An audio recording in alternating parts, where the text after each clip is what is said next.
Good evening. Happy Tuesday. It's me, it's Patrick. Have Cheetah Will View, 8 questions with. And tonight is our last interview for Creatives Month here on 8 questions with. And tonight we are welcoming in Ken from Mid-Level Media. Ken is one of the massive collectors on the tube in our community. Um, but he is not one of those typical big shots that grab everything, and they grab everything but they never talk about it, only to say I got this steel book here. But Ken is cool because Ken not only hunts for his movies but he also watches them. In fact, on his channel he's commenting about people, he's reviewing films and he's saying, they don't get as much views as is what's coming down the road, physical media report. But I could tell you right now that I really do like reviews. Hi Katie. Hi Echo. um, I really do like the reviews. I hope he continues to do so because there's something really cool about a collector on the level of Ken, that he will watch a movie and then bring it up and say, "This is what I thought of it." I think far too many large collectors, they're more about, you know, it's more about showing off than it is about appreciating the movie itself. And that's a bit of a turnoff, It's like, I got this latest thing from Vinegar Syndrome. Okay, so what'd you think about it? Huh? I mean, I'm supposed to watch it? Yes, you're supposed to watch the movie. That's the point of it. You got to, now I know time isn't, you can't, everybody can't watch it every day. But it's nice to hear a collector uh, who will talk about the movies they get. Um, like Joe the Horror Man is very much like that. He will get he'll get a massive collection, a massive VHS haul or whatever, but he'll turn around and start reviewing it at the same time. And it's really cool to see that he does that. He appreciates the movies that he's getting. Hey Cody Ray, what's going on, sir? So Ken will be here with us at 9 p.m. To talk, and this will be my first time I've talked to a dedicated film collector on this level. It's amazing because his channel is it's insane, and I mean that in the most positive way. It's interesting to sit and watch. I have watched in his channel many times without saying anything. I've just sat there and Caspered in his room just to listen to him talk, listen to him talk about what's coming up. And doing good, Cody. Glad you're here. Um, I'm sorry it's so late, but unfortunately, Ken had to come in an hour late because he had family obligations, and family comes first. Um, what I really appreciate about Ken is that there's a lot of things actually. He doesn't know this. I mean, he'll probably feel like, "What? I didn't know this." But like I said, I Casper in his room quite a bit, right? And one thing, there's a couple of things I noticed about him that made me really want to talk to him here. And one is that he's a hunter. Um, he's not just going out to the it's not just going out to the boutique labels and buying. He doesn't just uh, uh, buy from Walmart or go to the Best Buy or whatever. He hunts. He goes. He's just like us. And two, what I really appreciate is that he encourages people to stay within themselves, right? Because there's a terrible tendency, and I know this because I've seen it. There's a terrible tendency for collectors to want what others have. I just got this latest movie from Shout Factory. Okay.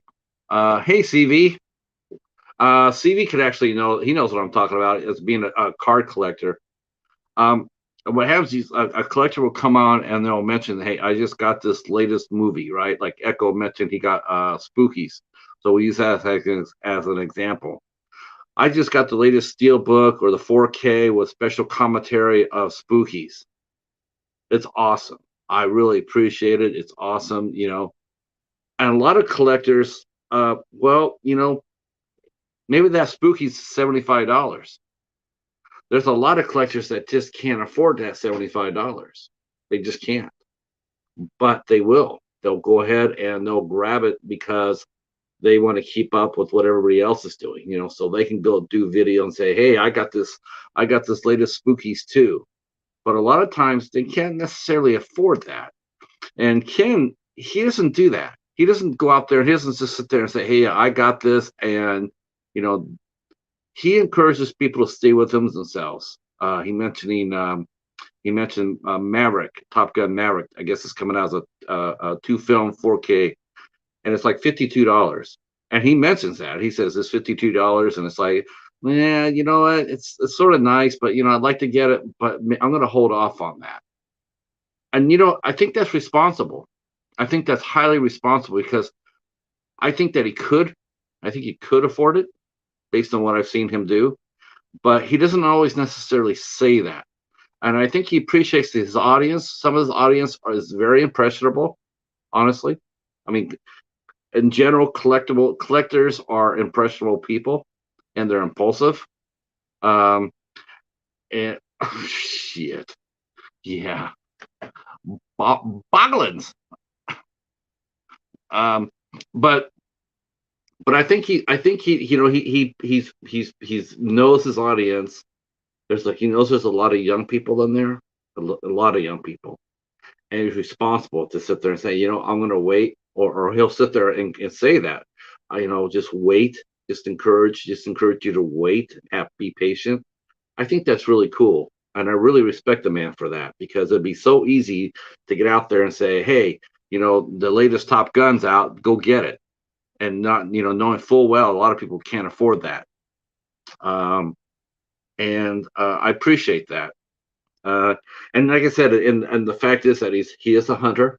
He's not afraid to go to the Dollar Tree. He's not afraid to go to he's not afraid to go to a yard sale or flea market or anything else like that, looking for a good deal. Um, so I appreciate the Hey Starlord. So hi Jennifer. So I'm really there's it's just something about being a collector. I don't know when I guess it's when you get to be a big collector. Like on the level as Ken is.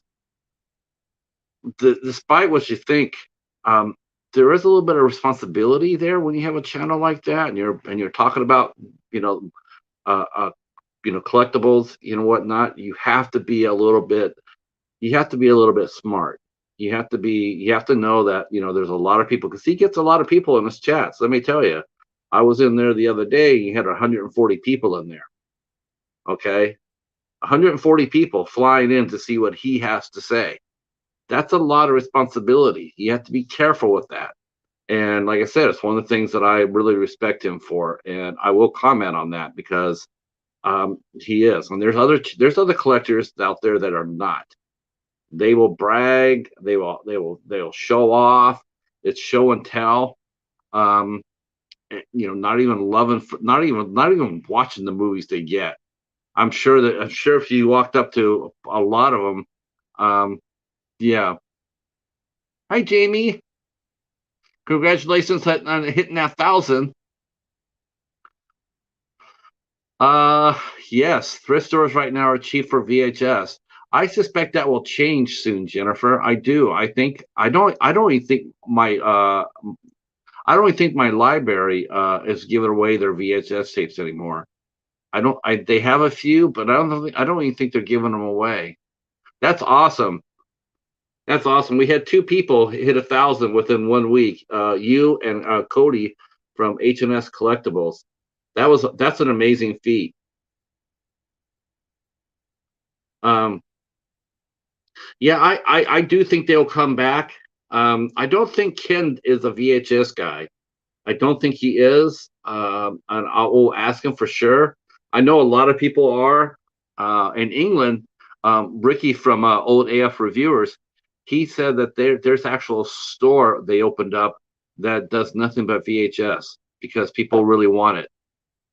Yeah, I know. Isn't that awesome? Uh, oh, did you? Okay. Yeah, I can't. I've been stuck at 670 for a month now. I can't get out of the 670s. I've been stuck here for about a month, about 3 weeks now. I go up to 677, 678, then I go back to 676, 675. I go up and down. I can't get out of it. I'm stuck. Help! I know. You guys really helped me though. You and Crystal really helped me. You guys got me past 600. I know I'm going to try to get that 700. We're going to try to push for that.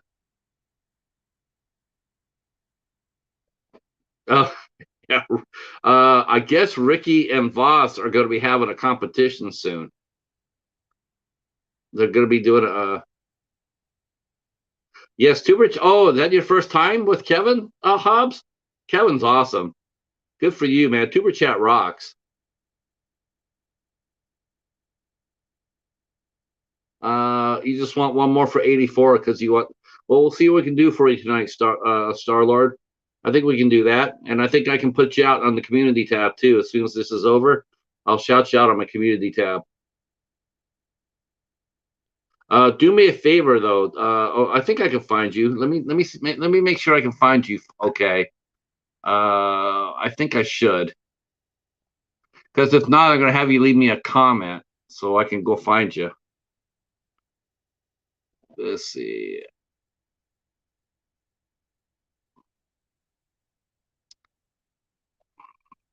Starlord 7.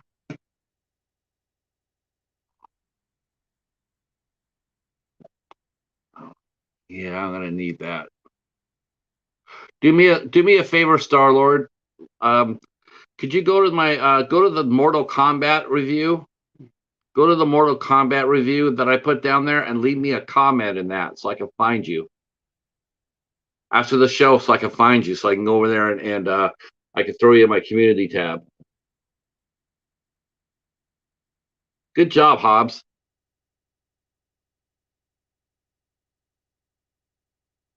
Yeah, do playlists exchange, Hobbs. Yeah, you know what? Just leave a comment though, Starlord. Do the Mortal Kombat. I'll find you that way, and then I can go over there and I can grab your channel and I can throw you out there in my community tab. Yeah, playlist exchange is very good. I'm doing a playlist for Gory B movie. She's got like 1,200 watch hours, so she's got over 1,000, but her watch hours are really low. So I've been playing her. You know this, Hobbs. I played your playlist when I first met you. Yeah, exchanging playlists is awesome, and it's easy to find out if people are doing it or not.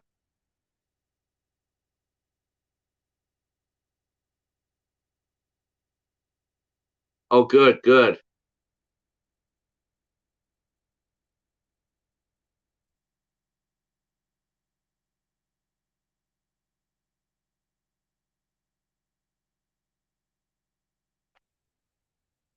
Oh, do you echo? Okay. Send it to me. Send it to me on Instagram, if you don't mind.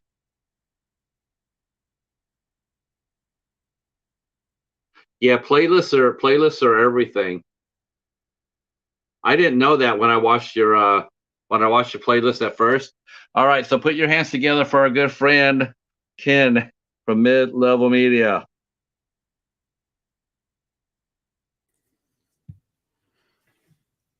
Hey, What's sir. up, man?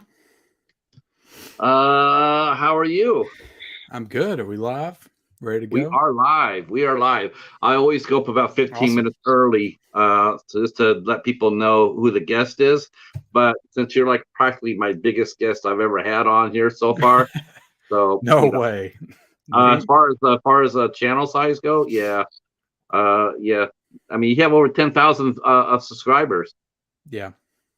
Well, And it's I just, just want, I guess my first question to you is, what took you so long to sub to me? What I have about no me? idea. I thought I was sub to you already. It's really weird. What about Raven? Okay, just always Who's wanted. Raven? It's a wrestler, right? So that was his catchphrase. Oh yeah, I What remember about that. me? I was a What wrestling about fan Raven? in the 2000s, in the early 2000s. I remember that. That Oh gimmick my, lasted like 6 months, I think. yeah. They're like, all right, let's give Raven something else to do. So I was actually bragging up on you here a little bit because you don't know this because I know you haven't really seen me around in your channel a lot, but I Casper in there a lot. Uh, Oh, you you know, ghost a lot? Is I that what they ghost a call it? lot. Yeah. So I call it Caspering. So I Casper a lot because a lot of that stuff I do right now for me, I just can't relate to per se.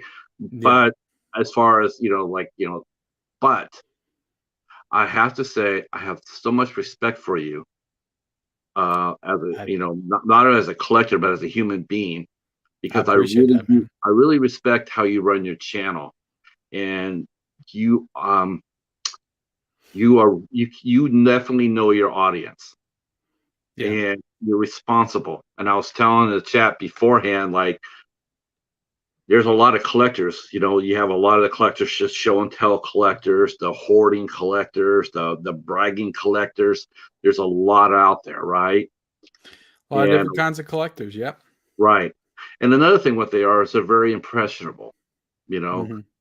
And there's a lot of collectors out there that, they see somebody get the latest thing, they want the latest thing, right? And what I really like about that is you know your audience. Like I said, you will show up, you'll show a video that you got, and then or you'll, like the other day I was in there and you brought up the Maverick, and here it is. It's going to be released in August. Two set, 51, 50, 50, 51. And the first thing I saw you say is that's a little pricey. I'm going to wait till it comes Yeah. down a little bit. I'm going to wait till it comes down. Yeah, because you know it will. Like they always price them real high with Amazon, and then like 2 days before it comes out, they'll drop it like $15. Happens But a all lot the of time. people, a lot of people, they won't comment on that. They'll sit there and say, "I'm getting it. Yeah. I put the pre-order in." Well, That the good thing about Amazon is you can pre-order it at whatever price they have it at, and right before they ship it, you may have paid for it, but they will reimburse you your money back for that drop in price. So that is one good thing about them, as opposed to like ordering from a Best Buy, which I don't think does that. because there's other too that maybe they won't pre-order. Maybe they'll just run on down there and grab it. Because oh Yeah, my gosh, they're, oh my gosh, because you this got guy, to get it. It's must God, have, I man. got Just to get came it, out. right? Must But I have. mean, and how many now? A lot of your collectors, though, a lot of them just can't afford that. You know, that's the Absolutely. Yep. thing. They can't afford it. They want to be part of it, but they can't afford it. They'll spend money they don't necessarily have in order to keep up with the Joneses, so to speak. And Yep. that's what I really like about you and your channel is that you discourage that. Yep. You are a hunter first. I mean, that's another thing too. You don't mind going inside of a Dollar Tree. You don't mind going in front of a flea market, and you don't I mind going to a thrift store. I do like a good deal. I do Yeah. like a good deal, and I like, it gets hard sometimes because there are titles that it's like I got to have this, and then you get it and you don't watch it. So it's like, what's the point of getting it? So I try to pick and choose what I'm going to get. And you can't get everything. There are definitely people that do, and I admire it. And hey, it's your money; you can do with what you want with it. But I've been a very frugal collector since the beginning. I've built this over a period of time. A lot of thrift shop visits, a lot of a lot of stuff that was bought on sales. I'll wait for stuff. And I tell people every single week in the physical media report, I was like, yeah, this is coming out this week, but guess what? In 2 weeks, I can guarantee it's going to be $5 or $6 less. So just wait just a little bit, and you're going to reap the benefits of that sale deal that's inevitably coming. But a lot of the collecting channels, they don't do that. Yeah. They don't do that. It's show and tell. It's it used to be, I know one collector that actually left. They loved the movies. They loved seeing people get their haul videos or whatnot. But really, what really burned them out was just all the people just grabbing and just showing and never talking about the movie itself. Oh yeah, And that's been something with me since the beginning. It's like I'll tell people all the time. That's why it's so hard for me to do like a collection haul or update or anything, it's like showing my entire 4K collection of Scream Factory. It's like I just have to talk about the movie, so it ends up being like an hour and a half long video. So I try to break that stuff up in parts. I just can't not talk about the movies. That's why I love collecting movies, because I like watching movies. Those two things kind of go hand in hand with me. I was encouraging you before you got here. I was encouraging because you were talking about, you mentioned your review videos don't get as much views as your, Oh haul yeah, videos and whatnot. yeah, And I'm sitting there going like, who cares? I love the yeah. no, Well, because I'm not going to stop doing it, but I do know people that do that get the surge, and I kind of get it, because I think it's more fun when you're watching like a haul video or maybe a recommendation video or something, because you don't know what you're going to get. So there's that element of surprise. You click on a video and it's like, "Ooh, I wonder what he got." You're just interested, you're curious. Whereas a review video, you know exactly what you're going to get. You're going to get, unless you're interested in that movie, which, to be honest, there might be a very small percentage of the audience that's watching you. Not everybody likes horror, not everybody likes westerns or dramas or whatever you might be talking about, or maybe they're just not interested in that movie. So I think you kind of divide your audience with those kind of videos, but I also think they're important to do, because I like breaking down like movies individually and just giving my in-depth thoughts on something. yeah, because um I mean, what's the point of grabbing a movie, right? I mean, it's like, you hear all the time, like, blind buying is fun, but not at $35-40 a pop, you know. yeah, I'm going to spend that kind of money. I want to know what I'm watching. I'm not just going to go out there and grab it just to grab it. yeah. Like, Echo in here, he mentioned he got a copy of Spookies on Vinegar Syndrome. Well, I'm going to do research on that before I go ahead and dash off and buy it. I want to know what it's about. Is it worth my time? Is there anybody in there I know? I just don't Mhm. want to blind buy it just to buy and buy it, just to buy it. I want to, and so I do think that it's again, it's like it's sort of cool. Um, oh, your friend is here, Daniel. Hi, Daniel. He's saying hi, Ken. What's up? What's Um, up, Daniel? all right, and our usual fun bunch is here helping us out. Thank you, Mr. Bones. I see you in there. Hey, Al, how are you, sir? How are you? Fun bunches here. Let's see. Hobbs has mentioned the only problems with these shows, it makes me want to go back and count what I spent on my movies. Oh my gosh. Yeah, we're Oh gonna yeah, talk for about sure. that. Yeah, we're gonna talk about that. Uh, Well, so me and my wife just started a segment on my channel. I don't know if you watched my last one, but it's I'm going to call it my monthly Blu-ray audit. yeah, It's where I go over how much I spent with my wife, which is a terrible idea on my part, but I knew that a lot of people would be entertained by that, which is the reason why I started doing them.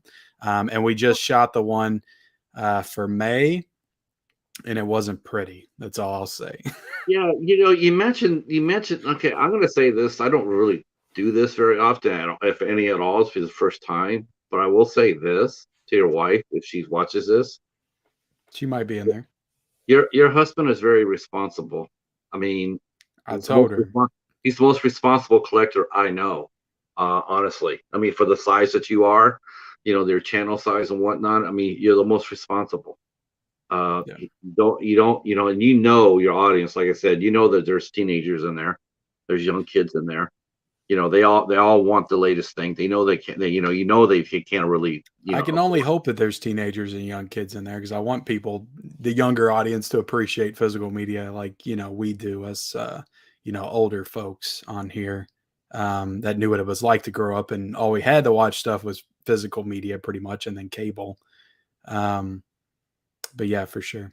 For sure. She definitely is, understanding in some aspects. But when I tell her that, if you think I buy a lot, look at so and so or so and so, her response is always, "I don't care about them." It's like, you're Yeah, the only one I care about. So yeah, the money's coming out of this house, not their house. yeah. So that Um, argument never holds any weight. let's see. Daniel mentions, what type of genre movies do you like? You like just about everything, right? I mean, you're I open to do. any. Yeah, I do like anything. It's I try that's what I try to do with my reviews. I try to cover a lot of different stuff, which gets difficult sometimes. But that's honestly just how my mind works with this. I just don't gravitate towards anything. I'm just interested in everything. Like I'm interested in Screen Factory, Arrow Video, Criterion, classic films, horror films, dramas, some new movies, even though I've been kind of falling out of love with like newer films lately. But yeah, I watch everything. I just want to experience it all at some point. I love going back and just watching a movie from like the 30s or the 40s. Like I got this double indemnity Criterion 4K, and this is from 1944, so I can't wait to dive in Oh, to that one. that's a hot movie. That's Yeah, a, and then yeah. is That's it good? oh, you ever seen it before? I've never seen it. Oh, No. it's brilliant. That's what I'm Absolutely talking brilliant. about. And The then the movie. Untouchables I've never seen either, which just came in today. So Oh, I'm having a blast with this stuff because, it's super fun, collecting the new hot releases and everything. But also, a lot of them are movies I've never seen. So I get to experience like all of these great classic films through like the lens of physical media. So I think now that's super fun. have you watched like I'm going to recommend a classic for you to look up, and you'll thank me later. But look up the Thin Man series. The Thin Man. Oh, Yeah, I'll have to check that out. Does it sound William like horror Powell and movies? Myrna Loy. It's amazing. The Are those language back older movies? Are those like from yeah, the 1940s in the 1940s? Yeah, I'll have to look late those up. 30s to the 40s. Yeah. Oh, Did it's anybody release those? I probably think I know Warner Archives does. Warner You can buy Archive. a collection. I do, yeah, from the Warner Archives. You can also buy the 4 movies that Humphrey Bogart and Lauren Bacall did. Also recommend those. They have those in one disc. Um, Was Humphrey Bogart in the Thin Man? no, that was William Powell. William Powell's in the and Myrna Loy, and they're in the Thin Man. And then I mean, as far as older movies go, um, what's really funny what's really funny is like you go back to Double Indemnity. If you look on the cover again, I'm not sure if you're old enough to remember, but Fred McMurray, who you see in there, Fred McMurray did My Three Sons, right? Yeah. He also did Disney movies. He also did like Flubber. Uh, he The did older Flubber. Flubber. Yeah, I Flubber. vaguely remember. I mean, I grew up with the one with Robin Williams, but I vaguely remember watching the older one too. Fred McMurray back then, he was a tough guy back then, right? I mean, in the 40s, he did that movie with Barbara Stanwyck and Edward G. Robinson. Yeah, Uh, he looks pretty tough on this cover right here. he is, and it's like it was funny because yeah, the Thin Man series. That's Nick and Nora Charles, one of the greatest husband and wife detectives ever. Um, just absolutely brilliantly acted, and the writing was so strong in the back in those days. That's what I love about it. That's the draw to classic movies is the language. I mean, they don't have the special effects and the big action pieces or whatever, but they had dialogue, they had stories, they had good scripts, Yeah. and I just that's think what it's so cool whenever I go back and I watch a movie from like the 30s or the 40s, and I'm like, damn, I was like, they were doing this kind of stuff back then. I was like, this is like smarter than some of the stuff that pretty much rips it off nowadays.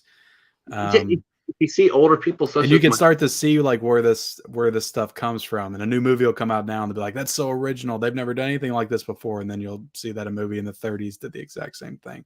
Like that's where it came from. So it's just cool to go back and see the evolution. Like I watched a movie called M, directed by Fritz Lang. Have you seen that one?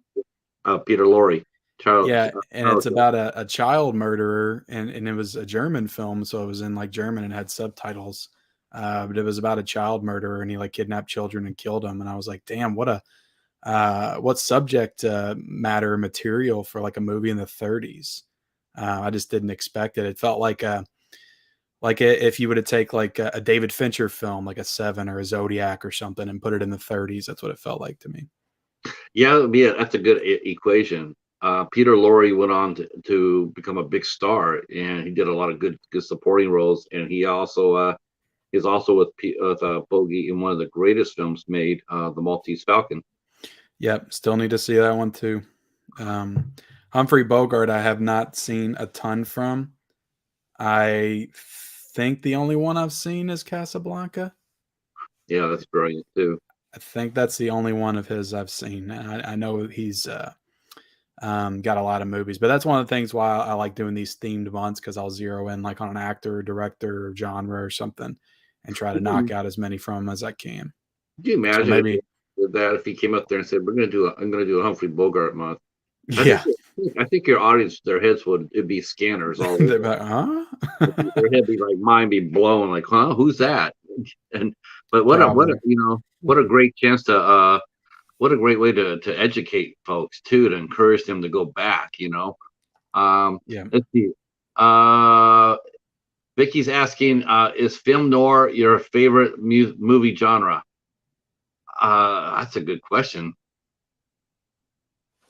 Um, You talking about me? I don't think I don't feel like I've seen enough film noirs to say it's my favorite. The ones that I like. Would you classify like what, L.A. Confidential as a film noir like that? yeah, I just feel like I need to see more. Like I know there's a lot of classic ones and stuff yeah. that I need There's to check out. But basically a noir is basically it's at the end. The hero pretty much is doomed one way or the other. That's really, really how it goes. It's like, if you look it's at it, like a detective type story, right, right? Like it's right. A lot of times the main character and come to a seedy end. You got to have they say you got to have a death at the end. Maybe the hero. You got to have a femme fatale. You got to have a lot of drinking, a lot of smoking. Um, yeah, uh, yeah, that's all fits into the noir. Into noir. That's why when you watch a movie like L.A. Confidential or something like that, Body Heat, The Postman Ring Twice, both the original and the remake, you'll see all those tendencies in those movies. yeah. Hi, Michelle. How are you? Let's And you see. would even classify like a movie like Blade Runner as like a noir, because that feels kind of Yeah, a that little genre bit. as well, even though it's a science fiction movie. But Yeah, there's some definitely some noir elements in that. That's an amazing movie too. Uh, yeah, let's see. Vicky's saying she's never she hasn't seen L.A. Confidential in years, and she still has to see Body Heat. Yeah, I've not seen Body Heat. William Hurt. Wow. I haven't Oh seen that one. yeah. I've got a lot of films. Like I know if you've been watching my channel for any length of time, I've got a lot of gaps. I got to go back and fill them in. But that's the biggest thing I get on my channels. You haven't seen this? Oh my Oh my god! gosh. And you And know what it's though? to the point where people will be like, "You have a movie channel, and you haven't seen this?" I was like, I didn't know it was a requirement to see every single movie ever made to get on YouTube. If it No, was, there would we be know like three YouTube there wouldn't be channels. yeah, there wouldn't be anybody left. It'd be just crickets. I tell people And all the time, I'm not an expert in anything. I'm not like professional film critic or nothing. I'm just a regular old Joe Schmo on here talking about movies and physical media, and that's in the name, mid-level media. That's what it means. yeah, Just a regular I dude don't talking about no, movies. I look at it as just like if you haven't seen it, if you get a chance to, it's one of those things for me. Okay, like I see people talk about all the time, like you're showing the double indemnity on the Criterion. Now, Yeah, while I have seen the movie, I will still keep that your version on the back of my head. So if I get a chance to see it and get it for a good price, I'll definitely do that. yeah. Uh, And I spent way too much of my younger years focused on watching 80s horror and comedies. Like those are the two things I watched growing up. So I didn't watch hardly any classics unless it was something like Wizard of Oz. Um, Crime movies were never really my thing. I love 90s action films, but I didn't see a lot of 80s action. Westerns I never watched. So I didn't experience all these movies, and now that I'm just getting more like into film and movies and just so steeped in it with this physical media game, I'm just having a hell of a time because I'm getting to experience all these incredible stories for the first time. And it's gotten to the point where it's like I don't even care about new stuff that's coming out because I just have so much to watch from the past. I'm just like, new you're movies not could kidding. stop coming out today. I don't need anything else new. And I could just go back and watch the shit that from the 30s and 40s and 50s and catch up on all that. You're not kidding. You know what? Yeah. It's funny. I will say this since you're mentioning the westerns. My channel was actually named after a western. Oh So yeah. my yeah, it was Have gun will travel. Is that what yeah, the saying is? Yeah. and the cheetah's name his name is Paladin. Yeah. So I mean, but then again, a lot of people, like people, a lot of people don't know about that show until I tell them, I'll say it's the best Western ever written, which I do feel like the same.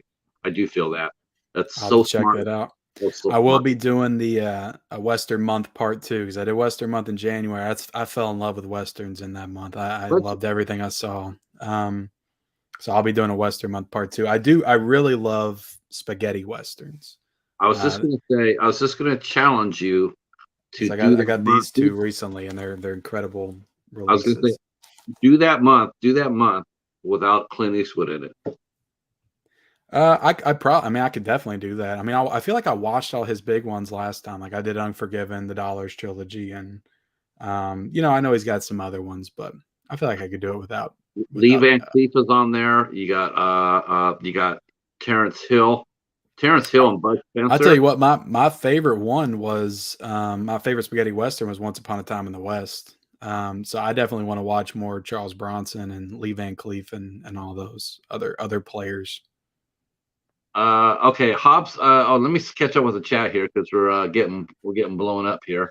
Let's see. Thank you, Side Media, for joining the channel. Glad you're here. Awesome. Side Hustle Cinema. Thank you so much. Let's see. Scraps. Hi, everybody. Glad to be watching. Scraps or Scaps? Scaps. Thank you for Scats. coming. Yep, Scap. Thank you. Let's see. Have you seen Shame? Vicky's asking, have you seen Shame with Michael Fassbender? That's the one with Scarlett Johansson, I believe. I haven't seen that No, one. Carey Milligan. Yeah, I have not seen that one. I'd heard of it, but I have not seen it. I'm not really a Carey Milligan fan, but I do got Promising Young Woman. I need to take a look at. It's Uh, I the movie was okay. I didn't love it when I watched it. I'll just say that. see, Jose Gonzalez. We need Heat in 4K. I thought it was Heat's not in They've been 4K. talking about it for like 2 years, but Disney, dragging their ass putting it out because they own all the Fox stuff. They own so many incredible films, and they just Sit on them. don't. They just sit on them, and that's going to continue to happen. So, That's gonna backlash, I think, eventually. yeah, hopefully they license them out to somebody who gives a shit and is going to put some care into them. Like, do a deal with them like Paramount did with Kino Lorber. Like, that would be huge. Like, and they gave him to Kino Lorber, and they started putting out a bunch of the Fox catalog or something. Well, it's funny because AMC, the theater chain, they also own Shutter and of course the best the best label out there. I don't need to tell you which one that is. But you knew I was going to slide that in. You just had to know. I know they own Shutter and IFC, and then they actually did a co-release. Shutter and IFC did a co-release on a movie. Let's see. Daniel saying, I followed you. You followed Ken. Thank you for following Ken. Hey, thank you. Yep, that's awesome. That's awesome. Let's see. Vicky's mentioning, speaking of Westerns, have you seen The Wild Bunch? I have seen The Wild Bunch. I watched it during Western Month. I enjoyed that one. That's a brutal movie. And that was Yes. really brutal. The opening was awesome. Sam Peckinpah, that is Yeah, neuter right I there. love Yeah. saying that name too. Sam Peckinpah. I need to watch more of his movies for sure. There's one called The Big Red One that I highly recommend. It's just because he served in World War II. It's Yeah. like my autobiography of his time with the First Infantry. See, A Few Dollars More is my favorite spaghetti western. That's mine It's a too. good one. That's a It's a good really one. good one. I absolutely love that movie. That ending, the music of that is more haunting than the good, the bad, and the ugly. I had a hot take when I watched them. I feel like it's a hot take, but I like both of the Fistful of Dollars and For a Few Dollars more than I did Good, Bad, the Ugly. Yeah, I me thought they were too. both better movies with a more focused story. I just enjoyed them more. Okay, I tell you that one Clint Eastwood movie that snuck up on me, and I wish he had done more of it, was High Plains Drifter. Yep, I didn't get a chance to see that one either. I think that one's supposed to be getting a 4K from Kino at some point. They haven't talked about it in a while, but it was supposed to be. Now, are these movies older movies? When you buy a movie, right, or recommend a movie to somebody or add to your collection, do you look for certain things for as far as special features go? I mean, is that a big thing for you? I think it definitely plays into whether or not I'm going to recommend something. And it's always, based on the price as well. Like I'm not gonna, like some of the like the Blu-ray releases that they put out, like the first time on Blu-ray, like Orange County that just came out, or Top Secret. Like if they don't have a ton of special features, it's like I'm not really gonna hold them, hold that against them too much because they're only like $12.99 or $13.99. That's not too bad. But if you're gonna charge like $30 and you're only gonna include like Great. some deleted scenes and a commentary and that's it, or a trailer, it's like, come on, you got to add a little bit more than that. I will So, say that's what I really like about Criterion. Criterion movies are packed with stuff. I mean, they're yeah, packed. they're packed. Scream Factory generally does a really good job. Like the Alligator release that they had a 30-minute interview with Bryan Cranston talking about his time on the set and stuff and working with Robert Forster. That was amazing. It was one of the best special features I've seen all year. And then sometimes they'll just have two shorter interviews, but I feel like they're a little bit hit or miss. Arrow Video usually does a great job with special features too. Hi, Ben Buster. How are you? Everybody's coming in. Let's see. Basic Autumn Queen. Autumn Autoween Queen. Hello. How are you? Great channel, by the way. Highly recommend it. Ben Buster. Highly recommend him. And Damn Dirty Ape. You damn dirty ape. Take your damn hands off me. Once Upon a Time in the West is That was also one of the best finds I've ever found. Sorry to interrupt you. Was the I found the Planet of the Apes trilogy at Big Lots for $5, and it was Blu-ray. wow. All not trilogy. I guess it would be a 5-film set because there's 5 of them. It's Right. like the original Planet of the Apes, and there's like Beneath the Planet of the Apes and Battle Conquest for of the Planet of the Apes, Battle. I don't remember all the titles, but there was 5 of them. let's see. Low P Vision Films. Spaghetti What's up, westerns man? are made in Italy for cheap. Yep, and they're great in it. Jennifer mentions the westerns is a good movie. Let's see what she said here. Wow, this is almost like your channel. I have to keep up. It's The tough Cowboys. sometimes, man. The Cowboys is a great western, and Bruce Stern's in it. Great, yeah, it's a great movie. The Quick and the Dead. There's 2 of those. There's actually the one that's closer to the book, with Sam Elliott and Kate Capshaw, and then there's the one with Sharon Stone and Gene Hackman. That one's more like a cartoon, but the one with the closer to the book, with Sam Elliott and Jessica Capshaw, or Kate Capshaw, much better. Really, really good movie. Really good movie. Let's see. Connecting to everyone. Find me. I'm Hobbs Horror. Yeah, yeah. Please connect with everybody in the chat. You guys all connect to each other. You're all movie collectors in here. Daniel says, "Hey Ken, I saw that you have the 4K slipcover. Can I ask you where I got this? Where you got the slip? Which Uh, one? yeah, which film, Daniel? Let's see. Love Key says, well, spaghetti westerns are more of a movie about the American Old West made cheaply in Europe, typically by an Italian producer and director. Yeah, and those movies were really good for the most part. I mean, Italy, what's funny is I actually talked to an actress who's based in Italy, and, I was talking to her about how Italy's film, Europe, the film industry in Europe now, it's so endangered. It's hardly anything really comes out of anything, other than France and Britain.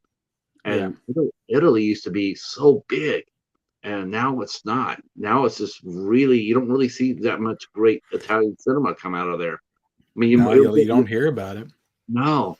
A I mean, lot once of in a the while, a lot of the really good stuff as far as the foreign movies is coming out of South Korea right now. I feel like yeah. that's the So, place that's really popping as far as like international cinema. do you collect a lot of Will Go USA? Or are you a big fan of those? Not really. I know they do a lot of that. They do a lot of South Korean titles, things like that. They the last title I bought from them was one that a lot of people were upset about, but that was the Phantasm 2 movie collector set that they did last year. But they didn't have the original, or they didn't have the 4K scans that they promised. So they kind of screwed over people and didn't really make it right. So Wellgo's kind of in hot water right now Hmm. for a little bit. Yeah, But because I've never really collected a whole lot from them though. I collected. I got into them when I first started collecting, and I started noticing that a lot of the movies I bought from them were really good movies. Yeah. The Northern Limit Line, Tunnel, The Defying Fury. I mean, just to name a few. And I I absolutely definitely cover them every week on the physical media report. Like I know I say their name probably every single week, so I know they're coming out with something. And they usually, I feel like, show up at Best Buy. They're like they the do. one company that'll show up at Best Buy like every week. I'll see a Well Go title on the shelf. I think they're actually moving into to me, I think they're moving into Lionsgate territory as far as that goes, direct to Yeah. video and whatnot. I think they're moving in on Lionsgate territory, coming out with a lot of movies. Let's see. Let me see if I can catch up. Probably won't, but I'll try. Today in 20th Century Fox Studios 87th anniversary.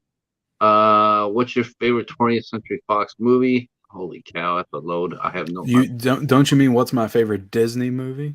Yeah, what's your favorite Disney movie? Star Wars? The Star Wars? Did I say Star Wars? Star Wars, 20th Century Fox.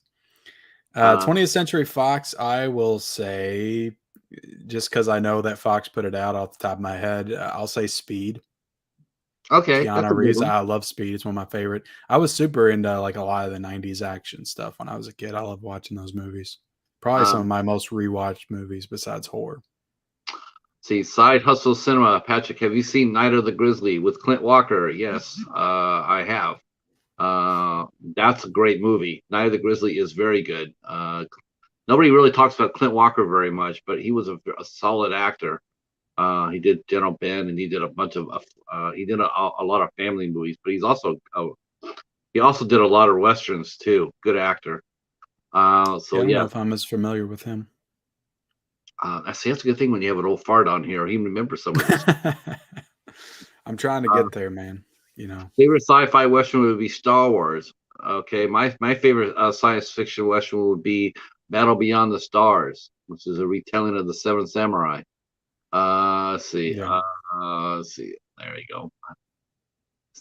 I think Roger Corman only released like maybe five. That that's somebody I need to do a whole month on is Roger Corman because I haven't watched I don't think anything that he's done, at least off the top of my head. Oh God, he's done so many. There's so many. Yeah, I know that, James Cameron kind of got the rub from him and worked with him for a long time. He definitely tell you how to work in within a budget. Okay, let me. I'm gonna try to catch up here real quick. See, Ken, I'm hoping for some really good special features for Child Play 2 and 3, which is something we have never gotten before. Yeah, exactly. Me too, man. That's one of the reasons why I was so excited about that announcement yesterday, just thinking about the special features for both of those. Because I'm pretty sure that a lot of people that were involved in those movies would be game to come back and do some good special features. So I'm excited because everybody's in the Chucky show now. Like everybody that's been in the old movies were in the Chucky show, so they're still in that world, and you get a lot of cool interviews in there. Get What did Jenny a Gutter could be an interview maybe. Wow, that would be. I would love to see Johnny Child's Gutter. Play 2. I was happy they put Lexa Doig in the new one. I was like, hell yeah! But I think they killed off a character, and I'm like, oh Yeah. hell no. They brought back Jennifer Tilly. Jennifer Tilly has really embraced it. Good for her too. Yeah. But yeah, she's really thrown herself into it, and I'm sure they're super happy. Let's see. Dream a Little Dream is wonderful on Blu-ray. That's the movie I didn't know about that. I didn't know it was actually showed on the tube. I didn't know that. Ben Buster's doing well. That's awesome. Let's What's up, see. Ben Buster? Everybody saying hi. Starlord saying no. I don't know what the no's for, but I hope it's not bad. I heard Pat call Dream a Little Dream the prequel to Blood Claws. Okay. Yeah, Dream a Little Dream is weird. That Vestron came out with that this yeah, year, and it's a Corey's movie, Feldman and Haim. yeah. You think it's going to be like a teen romance, like coming of age, but it's really like a coming of old age movie. It's Yeah, like two I never 60 year saw that. olds. I've only seen one of the Corey movies. I saw License to Drive. It's the only one I've ever Yeah, saw. The yeah. someone told me that there's a movie that Corey Haim did. He did two of them. Was it Reckless or Runaway or something like that he did with Cynthia Rothrock? I'm going like, I don't know. what? I didn't know that either. So I was just like, okay. See everybody saying hi. Sean, hey Sean, I caught up with you. Half of my Wogo USA collection is some kind of Asian related movies, and got most of them from the Dollar Tree. Yes, that's such a good label, though. I'm a fan. Let's see. Everybody saying hi. They didn't bring her back for Chucky. They brought Chucky back for her. That would be cool because she's really embraced it. Okay, I think I'm catching up here. Okay. All right. No, no, no, Sean, he's still here. Oh, you gotta tell him what you mean, Hobbs. Okay, so let me go back to the beginning, because I gotta do this right as an interview. We'll catch up with you guys in the chat here in a second. Keep the questions coming. So where were you born and raised at? I was born in Maryland, around like Washington D.C., but I only lived there till I was 4. My dad was in the Air Force, and then we moved here to Kentucky, where I live now. So I'm kind of around the Louisville area in Kentucky, which I know David from David's Horrors in the chat. He lives in Kentucky too. So Lexington. I got a Kentucky boy in the chat right now. Yeah, are you? Oh, that's right. There he is, David and Sam. He as much as your background is awesome right now, and your background is, I mean, I've seen all the videos and everything else. David had the best though. He had a He does. Yep. Yeah. Imagine coming up there and seeing him on the live stream, and on one half you have Art the Clown looking at your ass, and the other side you got Sanford Trick or Treat staring holes at you, and you're just sitting there like, man, I'm just gonna be like really chill here. Hopefully they won't come get me. So Maryland. So what did your father do in the Air Force? Was he a pilot? No, he was a mechanic. He worked on the planes. He actually worked on Air Force One on the president's plane. Wow, that's some stress. And I've been on Air Force One. I remember when I was a kid. I haven't been on it since I was like 7, but I was on it a couple of times when I was younger. I have vivid memories of it. And then when I watched the movie, because I was obsessed with the movie in the 90s, because again, I've been on it. I was always trying to like pick out part, because they use the same, it was a 747 that they used in the movie. And that was the one that I was on. So I was trying to like see the similarities between them for my memory. So yeah. Let's see. Vicky, Vicky said something that she just took it out, but I saw that. She says your background, all your Blu-rays it distracts her. I can understand that. You're sitting there, you're peering through, and you're trying to look past your shoulder to see what has Ken got there that I need. I used to be a lot closer. I pulled it out as I got more movies. Like in the beginning, if you go back to the early part of my channel, I only had one shelf back there. Had a lot fewer movies, so I had to make it look like I had more. So I was all the way back against the wall. But as I got more in my collection, I pulled myself out further so you can see like the whole scope of it. I try not to do that. I try not to talk about that, because then everybody like jumps on me and tells me to go to the closet. And then I show people. Yeah, and it's like I really don't want to do that again. That's just like it's sort of the big thing. Well, I was actually feeling sort of embarrassed by that until our good friend Christy from Nightmare Toys posted a picture up today on her Instagram, and she's standing in front of the closet, and then inside her closet, all the physical media, all her movies and stuff are in the closet, and I can't tell you how good that made me feel, Kim, because I'm going like, okay, so I'm not the only weirdo that's putting their shit in the closet. So, well, I've got a closet over here because I'm down in my basement. Like we finished our basement 3 years ago, I think it was around that. We've had this house for about 10 years, but we finished the basement 3 years ago, and I made myself a little room. We were going to do like a theater room thing, and then my wife's like, no, I want that to be like a family room area. She's like, but you can have that room back there for whatever. I was like, all right, that's going to be my movie room. So I got a little, room down here, and there's a closet over there, but I got a bunch of crap, like boxes everywhere. I got to clean it out, because that's my plan as I get more stuff and things gets a little bit more cramped in here, which all these shelves are almost full again. I gotta work in some closet space and start putting stuff in the closet over there. So I'll be there too soon enough. let's see. Man, it's Jazz blazing here. The Feldster. They're talking about. Let's see. Don't diss the Fell Dog. I'm not dissing the Fell Dog. I don't. I just haven't seen. I've only seen one of their movies, Jen. I've only seen License to Drive. I have to. Well, now I saw Friday the 13th, and he was actually pretty good in that. I got to give him credit. He was good in that. I did a deep dive on this Friday the 13th series with my buddy, and Al Ducard. Let's see. Oh, I love the Fell Dog. Let's see. Lefkey's Vision. He's doing Get Off My Plane. Get off Okay, my plane. Let me ask you this before we go back to your beginnings here. Has having a big plot hole a killer for you when you watch a movie? If you're watching a movie like Air Force One and they have a humongous you can fly a plane through the plot, does that bother you? What's the plot hole? I got to hear about this plot hole first.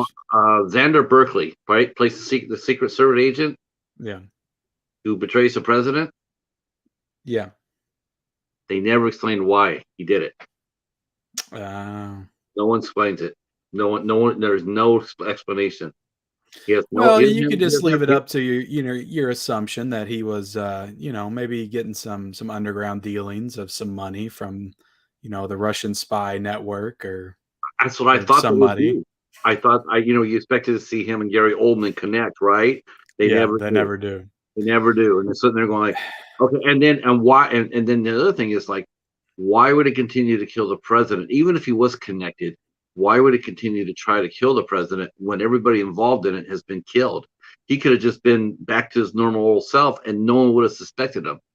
Yeah, no, that is true. You do have a point. I was going out there. I can overlook it in movies, action movies and things. It depends on the movie. It just depends on the movie. That one just drove me nuts because I'm sitting there like, why did he do it? Why does anybody know why he did that? And it's like, it was just like such a huge hole. It was like, oh my God, someone explain to me why he did it. Drive me nuts. Let's see. Get Off My Plane. Yep. Yeah, I've never thought about it, to be honest with you. That is so cool. You're on Air Force One. Tell your dad thank you for his service. Let's see. Pat, I thought you knew all my horror DVD collection in my closet. Oh no, I did not know that, Bones. I did not know your closet. Cody Ray turned his closet into his movie library. You guys are making me feel so good right now. Thank you so much. Yeah, it's a good idea. It's a good idea. I want to do it. I just have to clean it out. Have you have never seen The Lost Boys? No, I have not seen The Lost Boys. See. You haven't seen The Lost Boys either? No. Oh, thank you. We're right here. I haven't seen it either. I get shit for it all the time. Actually, I feel like I've seen scenes. Like I remember seeing it on TV when I was a kid, but I've never watched it in its entirety. I've actually never watched E.T. and I never watched The Goonies. Oh, that's a bit E.T. Come on now, that's one of my favorite movies of all time. You got to watch E.T. I hate to be that guy, but you're just that guy. You just watch E.T. Watch E.T. I haven't watched The Goonies either. I haven't watched The Goonies, but I'm going to change that. That's Goonies sucks. You can go without seeing The Goonies. I wasn't. I watched The Goonies for the first time like 3 or 4 years ago. I didn't like. I get it. Like it's nostalgic. Like you watch it when you're a kid and you fell in love with it then and you still love it now. I get that. But watching it for the first time, like in my early to mid 30s, I was like, I just didn't really like it. I don't get what the fuss is about with that one. But E.T., I think that you would love. That's a legitimately great movie that stands the test of time. See here. Now you open up a can of whoop ass on us both here. Everybody knows how I feel about Goonies. We're getting a can of whoop ass on. It's like Adam Sandler sitting in the chat. Whenever I do the 1985 themed month, which I'll do at some point, it is my birth year. I'll do a Goonies 4K review and I'll revisit it in 4K and see if my opinion changes. See, Jennifer asking Patrick about Goonies. No, I have never seen it, but I am because you guys voted me to do that for Dollar Tree Theater, so I will be doing it for Dollar Tree Theater. See, ask him who his favorite Goonie is. I haven't seen the Goonies, but we could ask Ken who his favorite Goonie was. Of course, it's the Truffle Shuffle kid.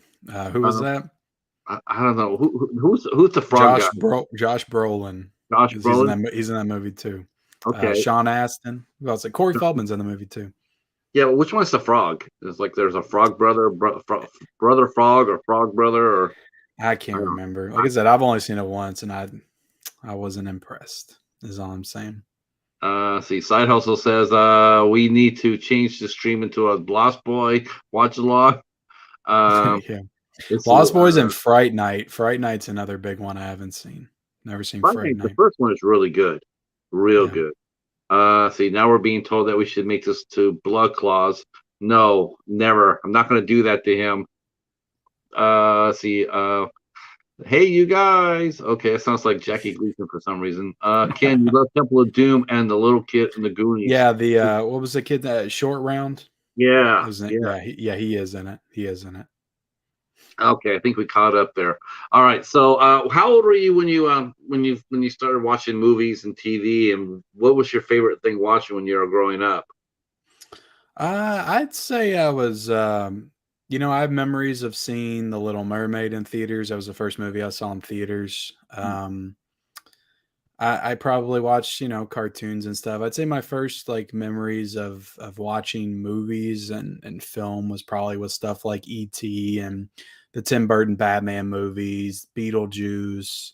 That's probably where my love for horror really sparked, was like the Tim Burton stuff, because it's not full on horror, but the spookiness is definitely in the Tim Burton movie DNA. I, And all the I agree Disney with movies, it. just all the Disney animated films, and The Rescuers Down Under were a couple of my favorite animated movies growing up. Milo and Otis, I remember watching a lot when I was a kid.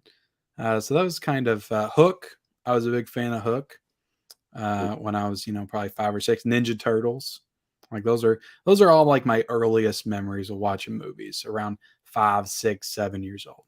Now, did your parents? Yeah, do you have brothers and sisters? I got an older sister. She is 6 years older than me. So a lot of my more mature like film watching, like horror movies, I got into because of her. To be honest, she honestly, could probably be credited with a lot of where my love for movies really started, because I feel like she would watch stuff and then kind of let me watch it with her too. So, yeah, I watched a lot of, when I was younger, I watched it too. The first movie I saw at a theater was The Blue Max, from 1966, I think it was, with George Peppard, World War One movie. And that was the first. That Yeah, was a drive-in theater. I think it was like a secondary movie to something else. And that was back when they played the main movie, and then they have a secondary movie, and that could be several years old. Um, so that's the first movie I remember seeing at a drive-in theater. I don't really yeah. remember the first thing I remember seeing at a walk-in theater. Um, I think it was probably, honestly, that I can remember. I want to say it was The Great Waldo Pepper, and then Uh, I saw Jaws. yeah, Yeah, because I like planes and stuff like that. So, yeah. and Waldo Pepper that's a brilliant movie. Um, I need to check that one out. I had not heard of that one. Robert Redford and let's see who else is in that. God, there's just an all-star cast in it. Margaret Kidder was in it. I want to say Susan Sarandon was in it. Um, it was a good movie, and the ending's amazing. Let's see. What else? So you watch TV, and your parents, they were pretty liberal with you what you watched. So how? Yeah, I don't feel like we were the most liberal family in the world or anything, but I never really had any restrictions on anything I watched. Like it didn't feel like they really cared, because like probably started watching horror movies when I was like 8 or 9 or 10. And my mom would take me to the video rental store. I remember, because we would go to church on like Saturday nights and stuff. We were Catholic, and they had like a mass on Saturday night. And after church, like, she would take me to the video store, which is right down the street, and I would rent out like 3 or 4 horror movies. And over a period of time, I rented out the whole horror section. Go home and watch them. And they'd walk in and be like, "I can't believe you like this stuff." And then they'd walk out, and I was like, they just didn't seem like they cared. And I was probably like 8 or 9 or 10, watching people getting cut up and mangled and mutilated, and Freddy Krueger stabbing people and Jason and all that stuff. Um, So yeah, Imagine, it's imagine, yeah. imagine taking the sacrament from the priest, and it says, Are you gonna have a good weekend now, Ken?" Like, well, hell yeah, I'm gonna watch, Nightmare on I'm gonna Elm go home Street and watch 1 the through Exorcist. 5 tonight. I'm gonna go watch The Exorcist right now. Hell yeah. I don't feel like I watched The Exorcist when I was that young. I think I was like 14 or 15 when I saw The Exorcist for the first time. And I did see Psycho when I was like 10, 9 or 10 or something. That's one of my favorite movies ever. let's see. We got a couple more questions here. Ken does like the Goonies or Florence Pugh. Breaks my heart. Lawrence. Oh, Florence you don't like Florence? Pugh. Lawrence Pugh. I have not seen her enough to actually sit there and say yay or nay. But I will ask you about my favorite girl right now. I will ask you about. But what do you think of Haley Bennett? Haley Bennett. Who is that? Was she the one that was in Swallow? Yes. Good. Um, Good. Good I save. vaguely remembered her name. Was she also in what else was she in? I remember her in something else too that Yeah, I've she just seen. released Cyrano. I haven't seen Cyrano, but I did like Swallow. That was an effective little, I guess you would call it like a psychological horror Mhm. movie drama, I guess. You know, it's fun. That was good. You know, it's funny. We restarted our IFC Midnight Nights. Right, we do that every last Sunday of the month, and so we had to take a couple of months off. That got reorganized and came back, and so we decided that we're going to watch Relic. Right, so it's like, okay, let's watch Relic. Relic's just a heavy ass movie, right? So I'm thinking, okay, well, it's my turn to pick next month, and I was going to pick Swallow. But then we watched Relic, and I'm going like, man, I don't want to bring something so heavy down. We just watched a heavy movie. Let me see if I pick something else. So I thought, well, I'll pick The Nightingale by Jennifer Kent, from the Babadook. Oh God, man, So that's let's a watch rough that. one. Yeah, The so we beginning of that movie is like gut wrenching, man. it's so brutal. So I said, oh, That's we're a gonna great watch movie, the though. night. I actually like that one better than the Babadook, if I'm being honest. Yeah, yeah. I was very impressed. Um, I know. Next month we're going to watch "See for Me" and then "Werewolves Within." So we're gonna go back to fun, and in the ISC realm. I have not seen Werewolves Within. I think I have it on the shelf back there Good for somewhere. you. I'm Good pretty for you. sure I own it. Maybe I don't. I'm I'm sure not you sure. I'd do. have to look. You Um, being such a big ISC guy like myself. I have a lot of those. I bought a lot of the RLJE titles and stuff as well. And there's a lot of just random horror movies that look like they could be great, but they also look like they could be complete dog shit as well. So you just Yeah, never know what you're going to get. yeah. That's frustrating because you mentioned that before because when you buy movies like I said you just can't run out there and just throw coin at a movie a blind buy like especially like I know a lot of people like to Shutter movies, but quite honestly they're so hit and miss. They are really hit and They miss. are. The one with Barbara Crampton, everybody was raving about it. I forget the Oh, name, but it's like a vampire movie. the wife. Yeah, I thought it was okay, but it felt super generic also. And it's only good because Barbara Crampton's in it, and she's just a great, horror actress icon. But I didn't love that one. A lot of people were saying this is great. This is legitimately great. And I was like, this just feels like a schlocky C-level horror movie that you would find on the Walmart Exactly how shelves. that honestly that's exactly how I feel about X. Everybody's going like, "Oh, X is this and X is that," I'll just sit there and go like, I've seen it. It's just a slasher movie. It's nothing I haven't seen before. So Exactly. I'm right with you. I watched it this past weekend with my wife. We're actually going to do a review on our channel. We already shot it tonight, and it's good.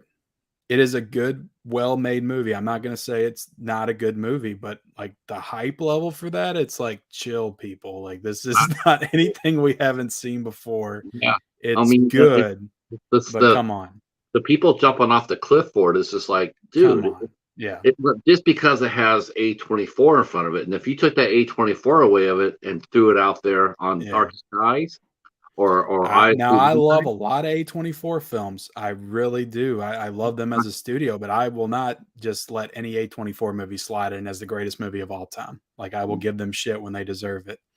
yeah, Um, that's a lot of people won't do that. It's And just, again, I will do that with ISC too. I'm not an ISC slappy. I will, if there's a bad movie, I will, especially if I review it. If I review the movie, I'm going to tell you honestly what I think, because I might want you to I want you to watch good movies. I'm not going to send anybody. I'm not going to sit there and say, yeah, this is awesome because it's ISC, because that's disingenuous, right? Because it's yeah, like, and the thing is, it's like, not so much myself, but so much for yourself, but so much for you and your channel. Like I said, it's a lot of people sit there and they move. And how do you feel about this too, Ken? How do you feel about? I mean, this is like you talk about influencing here on the tube or Instagram, whatever. But how's it feel to be somewhat of a movie influencer? Like, what you say is going to be influencing like maybe 25% of your audience on what they're going to watch and how they're going to watch it. yeah.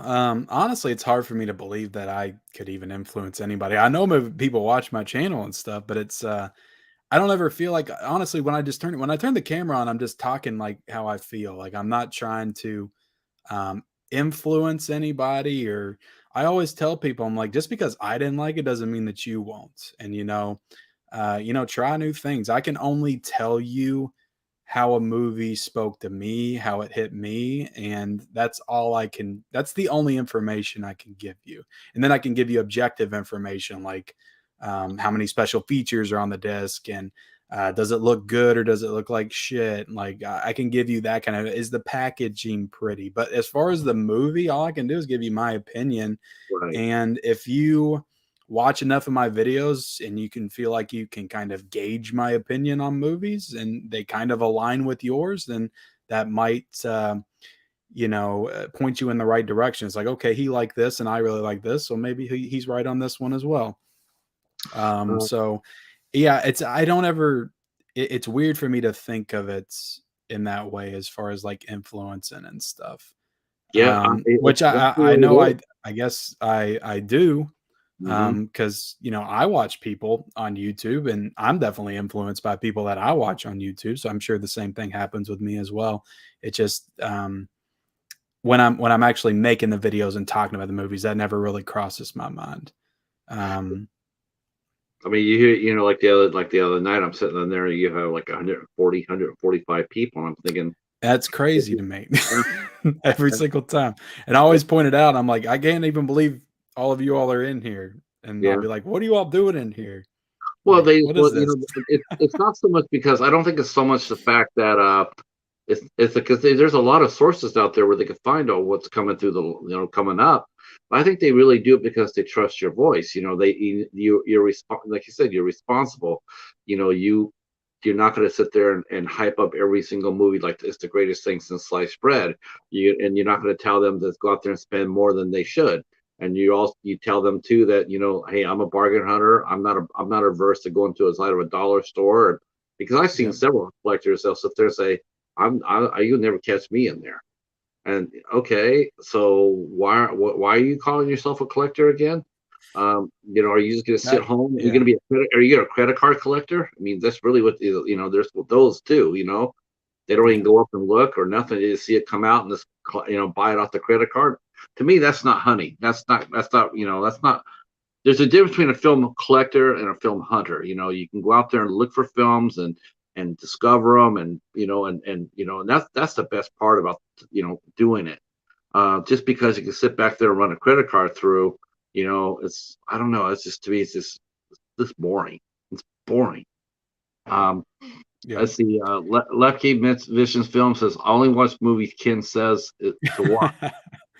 Well, He says that tongue in cheek, but you know what? It's when you do your reviews. I mean, what's the one thing? What do you think about when you do a review? I mean, is there one question reviews that? are yeah, reviews are so hard for me still because it's easy for me to get on camera and just say this comes out on this date and I'm really excited for it. But when you have to zero in on like one movie and try to pick it apart and try to figure out like what are your dislikes, what are your likes, and my reviews always run like way too long. I know that I'm trying to work on like shorten them up, but um I just try to break it down in my mind. I honestly just like I hardly ever write any notes. Sometimes I do, sometimes I don't. sometimes I just turn the camera on and I just got done watching it and I just want to talk about it. And I try to treat it as it's just me talking about a movie. And I might get stuff wrong. I might get the cinematographer's name wrong, or I might just get this actress's name wrong, or maybe this guy, uh, you know, uh, I don't know what I was going to say. Maybe this guy didn't direct it, or I usually always get the director right, but maybe I get the editor's name wrong or something. But I just like to turn the camera on and talk about the movie and just how it made me feel while I was watching it, and just the things that I liked about it and the things that I didn't. And then I like to talk about, the technical stuff and the special features and just how everything hit me. So that's usually how I approach it. It used to be like we would actually go to get magazines, like Rue Morgue or Fangoria or, Famous Monsters or Starlog when it was around. And, used to read those books and used to read the interviews and behind the scenes, and that would influence what you would buy, or go to the theater to see. Yeah.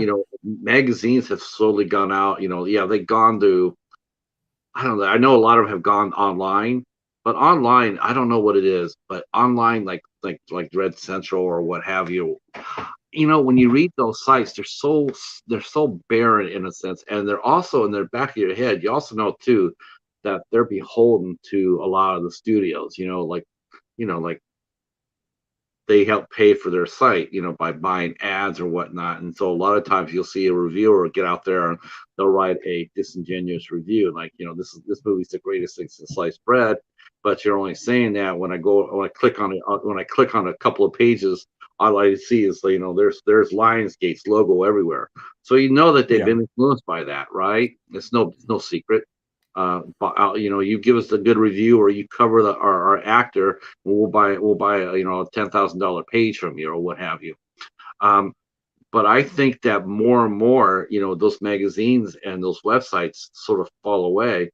I really do believe I do believe we're sort of influencing ourselves, so to speak. Like if I want to know about a movie and I can't read about it, or I don't trust the person I'm reading, I have like a small group of friends who I count on, like, okay, Yeah. I know their opinions are pretty good, so I'm going to trust what they say. And I'll say, well, what do you think about this movie? And then I actually go based on that. And I think a lot of your And followers, that's back what we did when we were kids, That's how we grew up. It's like I didn't pay attention to professional critics and stuff like that. I would see on the TV that a movie got 2 thumbs up from Siskel and Ebert, and that was pretty much it. They always just put that in the trailer. But when you're a kid, you're just like, hey, this movie's good, or I want to show you this movie. You would show your friends like a movie you discovered and loved, and that's how the word spread. So yeah, the internet can be very weird when it comes to movies and opinions sometimes, and it all feels so like everybody's just kind of going whatever way the wind's blowing. It's like if a movie starts getting a lot of praise, it's like, well, I need to like it just like everybody else. Let me go see it, and it's the greatest thing ever, and everybody's usually on the same page. yeah, that's um, exactly what happened with X. It happened to X. It happened to Hereditary. That sort of One thing. thing I'll say is I will tell you straight up, Top Gun Maverick is one of the best movies I've ever seen in the theaters, and everybody's saying that right now because it is absolutely true. It is so good. Even if you're not a huge Top Gun fan, it's such a good movie. So I would have a hard time believing anybody that said they went and saw that movie and didn't like it. I would have a hard Yeah, time believing it. Tom Cruise is so polarizing. A lot of stars are Yeah. polarizing. There's very few left that can actually open a movie. Oh yeah, that movie made 156 million opening weekend. It doubled his highest opening weekend. Like that's Marvel money. Like I think it was the first movie in like the past 5 years that wasn't a superhero movie or a Disney property that made $150 million, which I think is awesome. Yeah, it's healthy. It's Yeah. healthy. Let's see. Let's see. When Ken goes live, let's see. Lepke Vision Films. When Ken goes live, I clear my schedule, call in sick from work, I lock the door, telling my family I gotta go. I gotta go away for a while. So there you go. See, Thank you, man. Ken, you explain why you dislike movies and you're not a fanboy. and you're not a fan or a slappy, so to speak. So I like that too. It's like, anybody that's not afraid to go ahead and call a movie for what it is. Like if it's a Yeah. bad movie, it's okay to say it's a bad movie. And that's one reason why, honestly, I don't really like actively pursue like getting review copies and stuff like that. Like I have before, but I'm not really, I don't really follow through on a lot of it.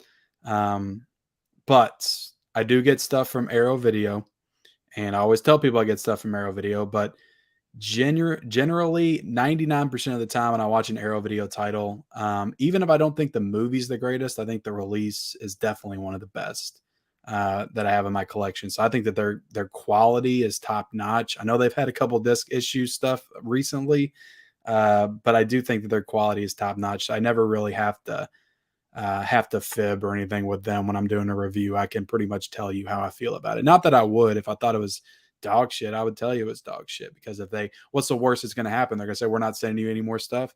I'll just Yeah. buy it. I don't really care to buy stuff. If I have to buy it, I'll buy it. It doesn't really matter to me. But So I was going to ask you, how many, I mean, servicing is, a lot of times people will get movies. I remember I've gotten a few too, and I tell people all the time, I say, I'm upfront with them. And this is my one criteria for my reviews. This is when I review a movie. This is the one thing I always. This is what influences me more than anything else. I used to tell people all the time from the studios, I had like 4 or 5, and I sit there and say, look, I'm not going to promise you a good review, nor will I promise you a bad review, but I will promise you and give you an honest review. And, yeah, you take that or not. And some people take it, some people don't. Um, but the one thing that influences me, when I do my reviews is, would I buy the movie that I'm reviewing?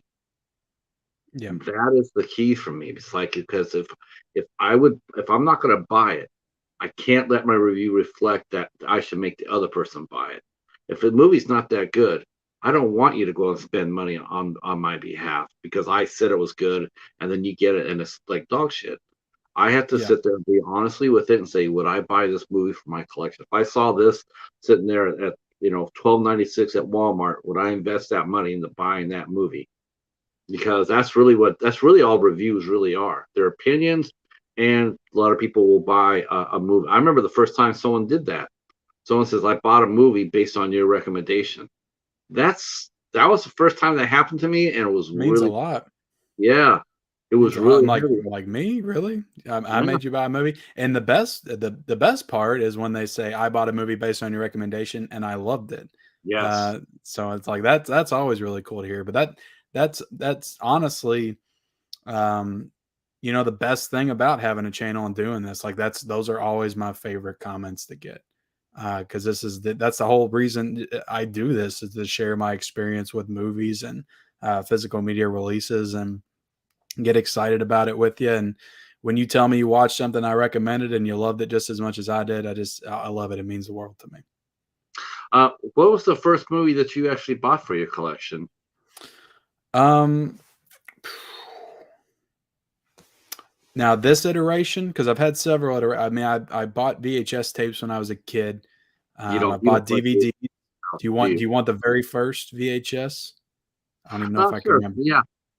The first You don't Blu-ray play release I ever bought, I think, was one that just got announced for 4K from Kino, and that's Tropic Thunder. I think that was the first Blu-ray I bought. okay. And like X-Men Origins, Wolverine. This was all 2008, 2009. That's when I started buying Blu-rays, but I was still buying DVDs at that point. Like 90% of the stuff I would buy was DVDs, because Blu-rays were still too expensive. And usually on Black Friday, I would splurge and get a few Blu-rays. So I didn't start doing hardcore Blu-ray collecting until about 2016, 2017, somewhere around there. And then that's when I got into I would dip my toes into 4K a little bit as well, get a couple of those every now and then. But the first Blu-ray I bought was Tropic Thunder. First DVD I remember buying back when I was a teenager and I got a job and started buying movies was probably Spider-Man, 2002, Sam Raimi's Okay. Spider-Man. Okay. And then probably like Lord of the Rings, Fellowship of the Ring, and the movies that were popular in like 2001, 2002. Signs, I remember buying as Man, well. that's all I see now. That's the only two movies I ever see a lot now when I go out into the thrift stores. Lord of the Rings, see it everywhere, and Titanic. Titanic on VHS is a big Oh, one. That's in man, every single Goodwill, every location, ever every made location. ever. Salvation Army, it's like to a point where you go in there and take a picture of it because look, one I can't believe I see one. And the Lord of the I still Rings. got my copy in the closet. I got my original from when I was a kid. Do you really? Yep. I actually found a copy on DVD that I bought. I went ahead and bought it. I was like, yep, I'm gonna do I love Titanic growing up. it. I was huge into disaster movies, and that is a disaster movie with a very long love story for the first hour and a half, but it's essentially a disaster movie once the ship hits the iceberg. So I loved Was that watching was that and Twister and Dante's Peak and all that kind of stuff. right? Dante's Peak. Wow. Loved it. Yeah, yeah. Volcano with Tommy Lee Jones. Volcano, all those movies. I loved them all. Earthquake with Charlton Heston.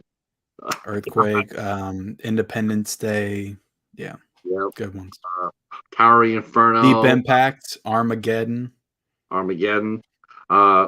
Deep Impact. Yeah, Deep Impact is awesome. I love Deep Impact. Yeah, Deep Impact is. At the ending though, it's just sort of. I love the ending. The ending just. It's so. That's so. I got more It's choked a up legitimately good watching. movie. Yeah, I got more choked up watching Deep Impact than I did Armageddon. Oh yeah, for sure. I I, remember that scene at the end of Armageddon was pretty. It's cheesy, but it gets pretty emotional too. I think Ben Affleck and Bruce Willis did a pretty good job. Did you ever see Greenland that came out? Gerard Butler. That No, was great. That was one of the best recent disaster films that I've seen. Very well done. It felt like a throwback to the good disaster films of the 90s, but it also felt very modern. It was just a really well done movie. Good performances and everything. I mean, they had two movies that came out not that far apart, and it's like you had Don't Look Up, and we're going to get to Netflix here in a minute. We had Don't Look Up, and you had Moonfall. I mean, Yeah, I got Moonfall. I mean, do you believe that when they tell you what a budget of a movie is, do you believe that when they tell you that, or do you? For It me, just depends. I always cut it in half. Whatever they say a Yeah. movie costs, I cut it in half. Yeah. I think the only time I've ever thought that they really did spend the money on the movie as much as they said was probably for the Lord of the Rings. Oh yeah. For sure. Otherwise, like when the Marvel movies come out there and they say, they spent $200 million in this movie, I'm like, on what? Salary? On salary? Yeah, Because it you're depends doing on all who's in it. bullshit. Like, Yeah, because a well-known actor can take like a third of that budget themselves. let's see. Let me see what else is going on. Oh, people are talking Maverick here. Let's see.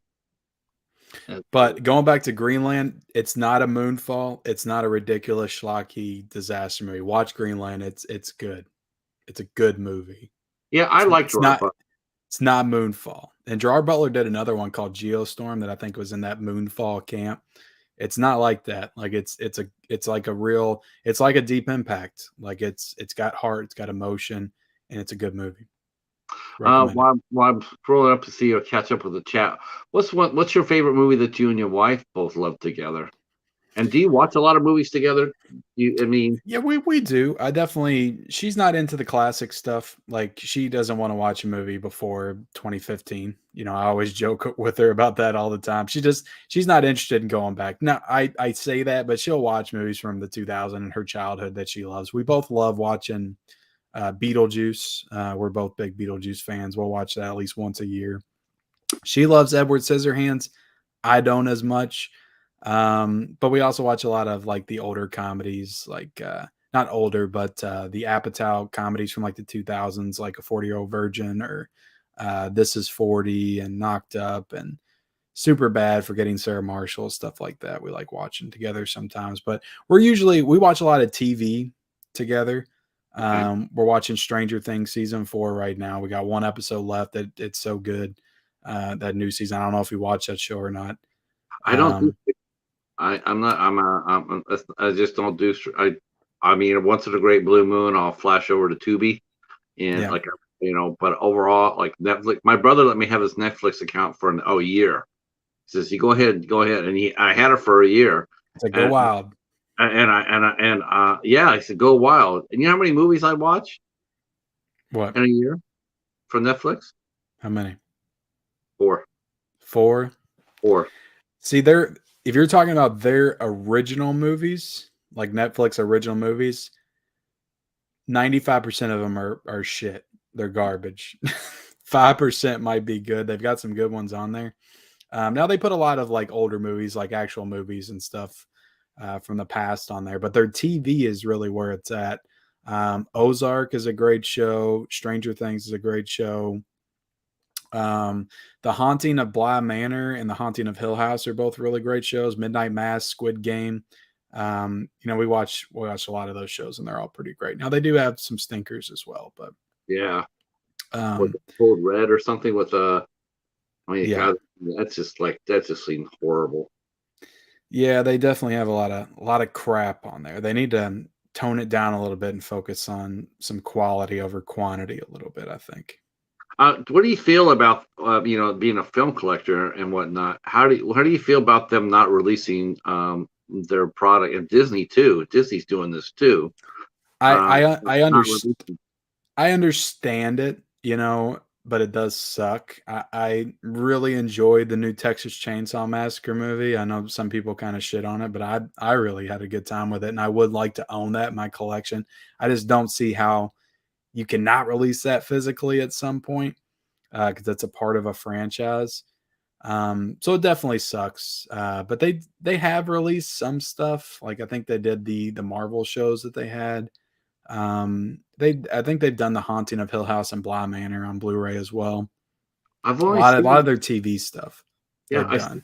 I saw only one Marvel. I saw them release the first season of Daredevil, but they were Yeah. asking like $35 for it. Yeah, I don't think you can find it anymore. They did do Stranger Things physically. Target did like a VHS exclusive. I don't know if you remember that. I do. They did them on Blu-ray and 4K, but they only did the first two seasons. They haven't done season 3 yet. Been No. waiting on that one.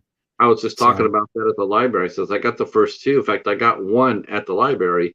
Um, yeah, yeah, it's frustrating as a collector. It's like why can't you release the physical? it Physical. is. I get it. Like their streaming service, they're trying to get people to subscribe. So if they give you the option to buy it physically, then you don't have any reason to subscribe to their streaming service. And in their mind, they take that as we're going to lose money because they could sell you a season of television for $20 or $30 and you'll buy it once and you'll own it, or you can subscribe to their streaming service. And if you're smart, you'll subscribe to their streaming service and watch the show and then cancel that you want to watch. And then that would cost you like $15 or $17. But they know that most people that's going to subscribe will probably end up having it for a couple of months or 3 months or 4 months before they think to cancel the streaming service. So they're going to make more money with you signing up with them and then seeing what else they have based on that show instead of selling it to you. But I would like to see them, if something's been out for 2 years, 3 years, like maybe give a little window and then put it out on physical. Don't do it immediately, but give it to us eventually. Yeah, I don't see. I think a year is a good window. It's like the old days in the movies. It's like movie would come out there, go to the Yeah. theater, and then you wait for it for home release, or even before that, you wait for it for television. You have to wait over a year for it to get on television. Yeah. And then now then it got to be going to home release. It used to be like 9 months, and then it slowly shrank. But I mean, if you had a happy medium and did it in between 9 months to a year, I think people would be happy with that. Yeah. And I do think it's a little bit of a warped way of thinking, and it's definitely shutting out like a whole entire audience of those of us that still collect physical media. And I do think that they could make a lot more money than they're thinking they would make off of doing physical media releases. And if they did like collector's editions and stuff like that, maybe Netflix could do their own boutique label. I don't know. Yeah. They could do some cool stuff with special features and things like They that. don't need they don't need a Um, middle. but they're not thinking like that. People are thinking in the future, and they right now streaming's the future to them. That's the way they think. Same thing with Disney. That's why they don't give a shit about putting their stuff out in 4K, or when they do it, it's half-assed like Pirates of the Caribbean. Um, they don't put a lot of stock in that. That streaming's the future, and that's the only way they see it as of right now. Uh, Hopefully that changes. yeah, hopefully so. Because Uh, I am of the opinion that physical media is here to stay, and I feel like people, we like touching stuff, we like holding stuff, we like collecting things, and I feel like streaming's not going away, but I think the allure of it is definitely going to decrease in yeah. the future, and I think physical media will have its resurgence again at some point. The only good thing about for me, the only good thing about streaming it's caused a lot of people to donate their collections. So I get a lot more Yeah, when I go out there, shopping. for Thrifting. sure. There's I see things out there now that I never saw before. Before trying to find a Disney movie was next to impossible, and if you Yeah. did find it, it was scratched to shit. But ever since like the streaming services, I've seen that. I've seen now I'm getting Disney classics that I never get to see before, and people are just donating them in mass. Let me try to catch up with the chat. We've been talking so much here. Let's see. Ken needs to say Omar Sharif. Just kidding. Okay. Omar Sharif. Yeah. I don't know why. What about Dr. Omar Toronto? Epps? No, let's see. I watch everything, even bad movies. Roast. Yeah, that's fine. Bad movies are awesome. Let's see. Let's For see. sure. This says Ken. Top Gun Maverick is on IMAX in theaters the day before yesterday. I really loved it. I even cried at the end. That's a good movie right there. What movie has made you cry? As I get older, when you're a kid and stuff and you're a young man, it's like you're the tough guy and you can't, there's not much that can get you to cry and you try to fight back your tears. But, if a movie hits me in the right spot emotionally, I don't have any issue shedding a few tears nowadays. There's a lot of stuff that'll have an emotional impact. I'm trying to think of anything specifically. Like Top Gun does get a little tear jerkery at the end. I don't remember squirting any tears, like legitimate tears or anything. Um, it's a tough one. I'm trying to think of something like specific, but um, Pixar movies will get you every time. Inside Out has made me squirt some tears. Coco, Toy Story 3, the ending of that, like just taking my kids to go see those and watching them in the theater and um yeah, I'd say for sure those, because a lot of them have themes of growing up and leaving your childhood behind and all that kind of stuff. Just all stuff that's just really like emotionally resonates with you. I finally found a copy of Up. I've been looking for it for years, and of course, everybody in the chat, my friends in the chat, will sit there and say, First 5 minutes of Up is so "Yeah, rough. yeah."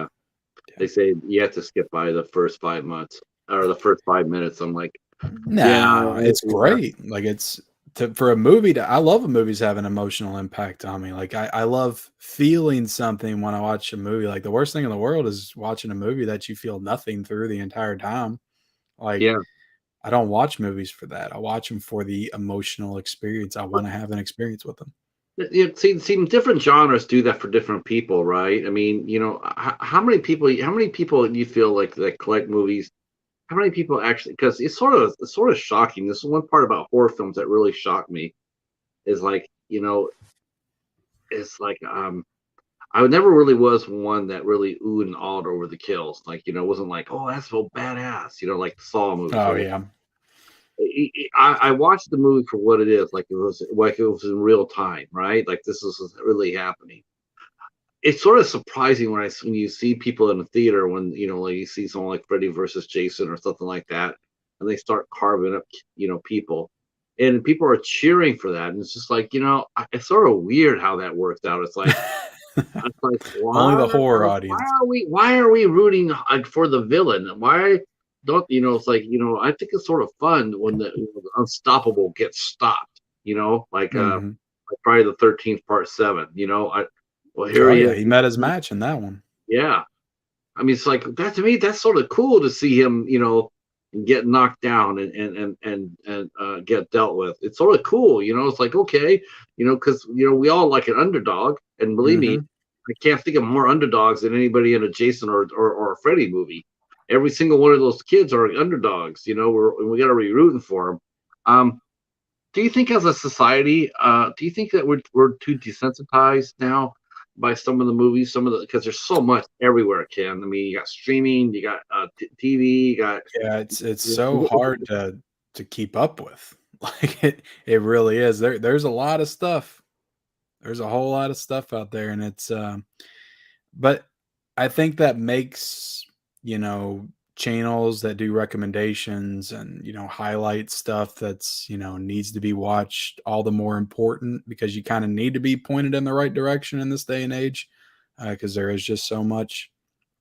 But yeah, it can definitely get a little daunting. There's times when I think about all the things I need to watch and because I try to keep up with all the physical media stuff. So there's a lot of classics I'm trying to watch, and there's also current stuff I'm trying to keep up with, because that's what my wife likes to watch. So sometimes it's just like, I don't want to watch anything else. I just want to chill for a little bit. Maybe I'll play a video game or something, but I never really have the time to do that, because I'm trying to get everything that needs to be watched. Let's see. I'll try to once again catch up with here in the chat. See, Starlord is mentioning saw an Air Force ad that mentioned Top Gun. Yeah, because they need pilots. Vicky mentioned, speaking of Tom Cruise, what's your least favorite What's your least favorite movie of his? Mine? Cocktail sucks. I remember liking Cocktail when I was growing up. I haven't seen it in a long time though. That movie is so beyond stupid. My least favorite Tom Cruise. That's tough. A Tom Cruise movie that I have just been dying for it to get a 4K announcement is Minority Report. Like, that movie needs a 4K. I have no idea why it doesn't. I don't even know who has the rights to that. But least favorite Tom Cruise, I can't think. Just say Cocktail. You won't be. I'll say Cocktail. I wasn't too. No, I'm not going to say it's the worst. I was going to say I wasn't too impressed with Risky Business. It's okay. I can't say it's his worst though. It's a good movie. I'm not going to say it's bad or anything. Yeah, it's hard. Tom Cruise is usually very entertaining. It's hard to think of anything that's the Mummy, the 2017 Mummy. Yeah. That's not good. God, that's not good. You know what that was, right? That was a total farce. They tried to start a universe before they tried to run before they could walk. Is basically. Well, and not only that, but he did not hire a director on his own. That director was doing everything that Tom Cruise said to do. If you go back and we'll listen to the interviews was that Simon Kinberg that directed that movie? Yeah, I think it was. Or wrote it or something. Same guy did like X-Men Dark Phoenix or something. He sucks. Yeah, it definitely wasn't McQuarrie. Hell no. McQuarrie is his equal, as far as that goes. He'll sit there and tell Tom Cruise, like, okay, you can do all your crazy ass stunts, but I'm directing the movie and I'm directing the story. Which you need. He has good working relationships with a couple of directors. There's McQuarrie, and then there's the guy that just I want to say Krasinski, but I don't think his name's. It's like Kowinski or something. The guy that directed Top Gun, he also did like Oblivion. He's worked with him a couple of times on some movies. They seem to have a really good working relationship together as well. I don't know. I think it's my favorite Tom Cruise movie. I'll tell you a movie that I come back to all the time as far as that goes, as far as my favorite Tom Cruise movie, and that is the Last Samurai. Man, I haven't seen that one. I feel like I've seen. That's another one I feel like I've seen parts of, but I haven't seen it in its entirety. That one is my favorite Tom Cruise movie. Yeah, I mean I like that. I mean I love Top Gun too, and I watched Top Gun but The Last Samurai, man, that'll bring out the feels in you. I don't want to say it because it's probably going to be considered recency bias, but I think Top Gun Maverick might be my favorite Tom Cruise movie. To be honest, it's the one that I feel like I just enjoyed the most. Like I haven't felt that way watching a movie in the theaters in a long time. But again, like I have to wait and see if that wears off, and I would need to go through his entire filmography and kind of pick stuff out and decide. I think the one I was most disappointed in, as far as an older fan goes, I think Cocktail's still his worst movie, but another one that I don't like at all, and there's a lot of me out there. We did not like the first Mission Impossible. Ooh, Brian De Palma's Mission Impossible? Hated that. Oh, Hated that. no. I Yeah. loved it. When I was a kid, that was one of my favorites. But did you watch the old Mission Impossible series when you were a kid? I didn't. I didn't. That's the difference. See, if you would have watched, The first one's who's very your favorite? influenced by that show, isn't it? And then after that, they kinda Yes, do they their got own thing after that. because as much as I hated the first Mission Impossible, I love the second one.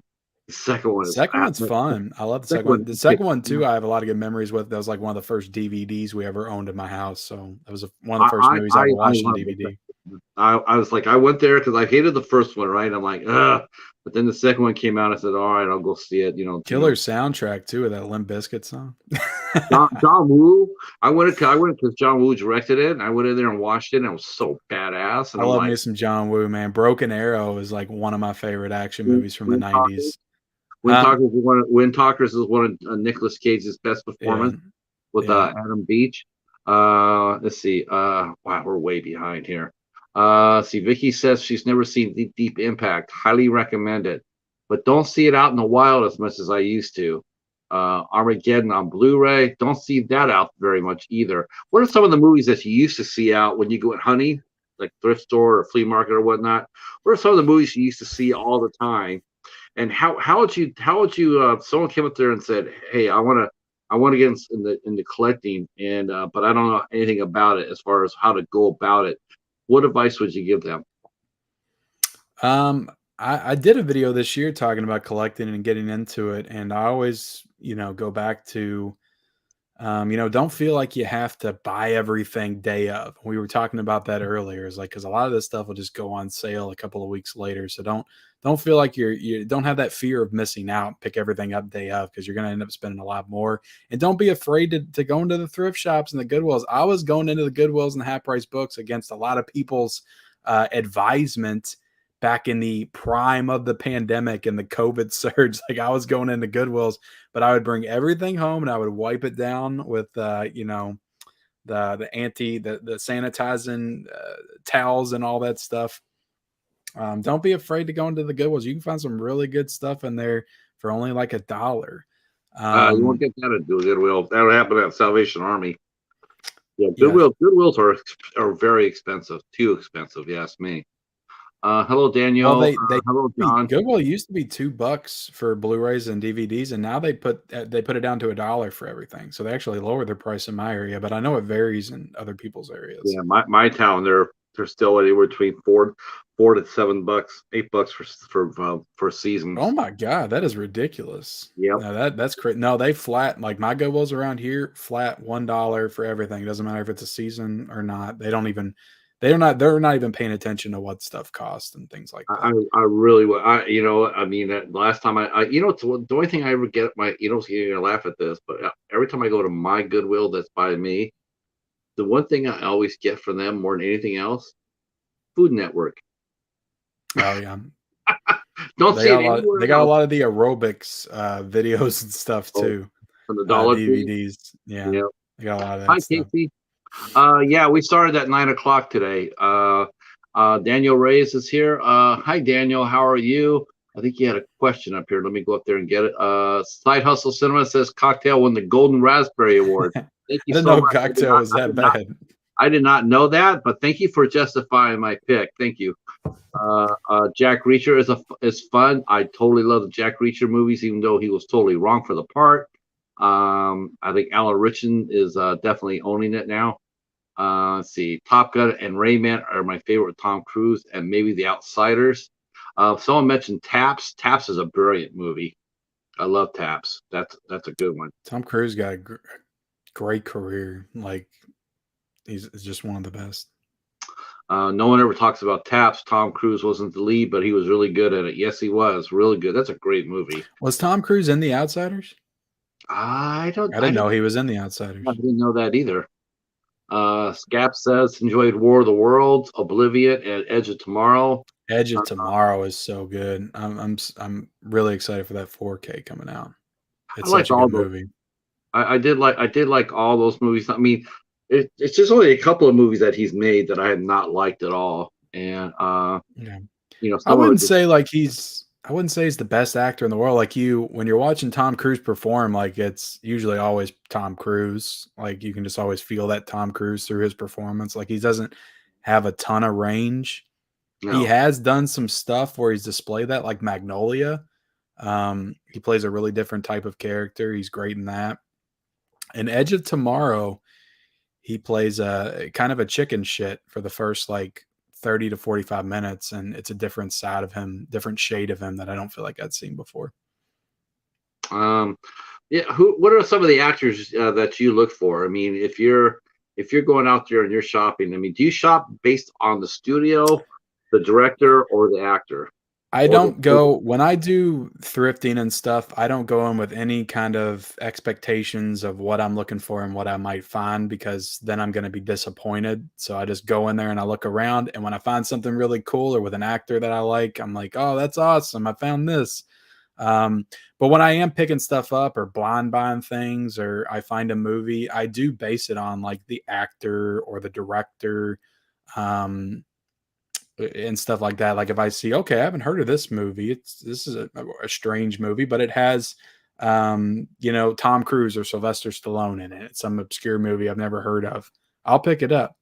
Um, or if it has a weird title, like I can't remember the damn title. I think it's like My Brother Pig or something. My Brother the Pig. I'd never heard of the movie before. I think it's got Scarlett Johansson in it. She's like maybe 8 or 9 years old. I was like, wow? okay, I'm going to pick this up because it's just really weird and I've never heard of it before. There was a Tom Hanks movie I found in a Goodwill called um, Maze or something. It was something with Maze in the title, and it was like from the 80s. And I picked it up because it had Tom Hanks in it, and I'd never heard of it. And people will always let me know in the comment section, which is really awesome because they always provide some good insight and context to what I'm grabbing in the movies that I'm watching. But they'll be like, yeah, that Tom Hanks movie came on. It was a made for TV movie in the 80s. That was a really cool find. And I'm like, awesome. But yeah, a lot of stuff I pick up. If it looks interesting, if it doesn't look common, if I don't think I could find it somewhere else, I'll usually grab it. Right. Yeah. Sometimes you see things that you know are out of print, so you just grab that too. Um, that's another good question for you too. Okay.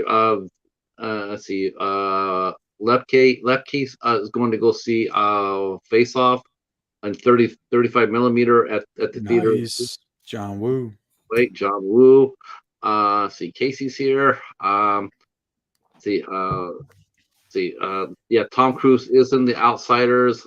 Cruise has a small part with Emilio Estevez in Outsiders. Vicky wants to know if you've ever seen the movie Showgirls from 1995. That's another one I watched at a very young age. I remember my sister and her friends watching it, and they were like laughing their ass off, and I came in there and watched it with them. So yeah, I remember watching that when I was like 11 or 12, probably.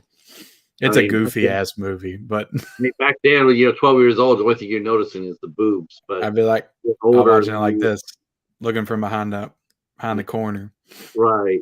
I mean, after that, like you watch it now, And I borrow that VHS tape.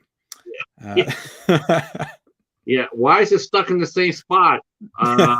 Was it all You're fuzzy thinking right? about Fast Times at Ridgemont High, Yeah. Betsy Russell or Phoebe Cates. I don't know who Betsy Russell is. What? You'll have to enlighten me on her, but She was like, so I had to say Phoebe Cates. Like I'd probably uh, say Phoebe Cates anyway because I love her in Fast Times and Gremlins and all that stuff. yeah. Betsy Russell did Angel. She did. That's another one of your the boutiques always roll out once a year. It seems like. Um, Was she she an did older actress? What was she in? What same what same same age as Phoebe Cates, I think. let me look She her up, see if I She can. did private. She did private school. She did private school for girls. She did the Angel series in the 80s. I mean not bad. Yeah, Seen a she's couple of images. smoking hot. Let's see. Let's see. Ken, hoping that 4K steelbook of She was Sugar. in the Saw movies. Yes. 4 Saw movies. Yeah, she played the wife of Jigsaw. Okay. I thought that was cool. I thought that was really neat. Yeah, That I mean I recognize her now. yeah, she pretty stay pretty good looking. I haven't seen her in the Saw movies, but I'm going to. Yeah, I'd What still have to what say Phoebe Cates. what sort of movies that you won't watch, or will you, or even more importantly, are there movies that you will not talk about on your channel?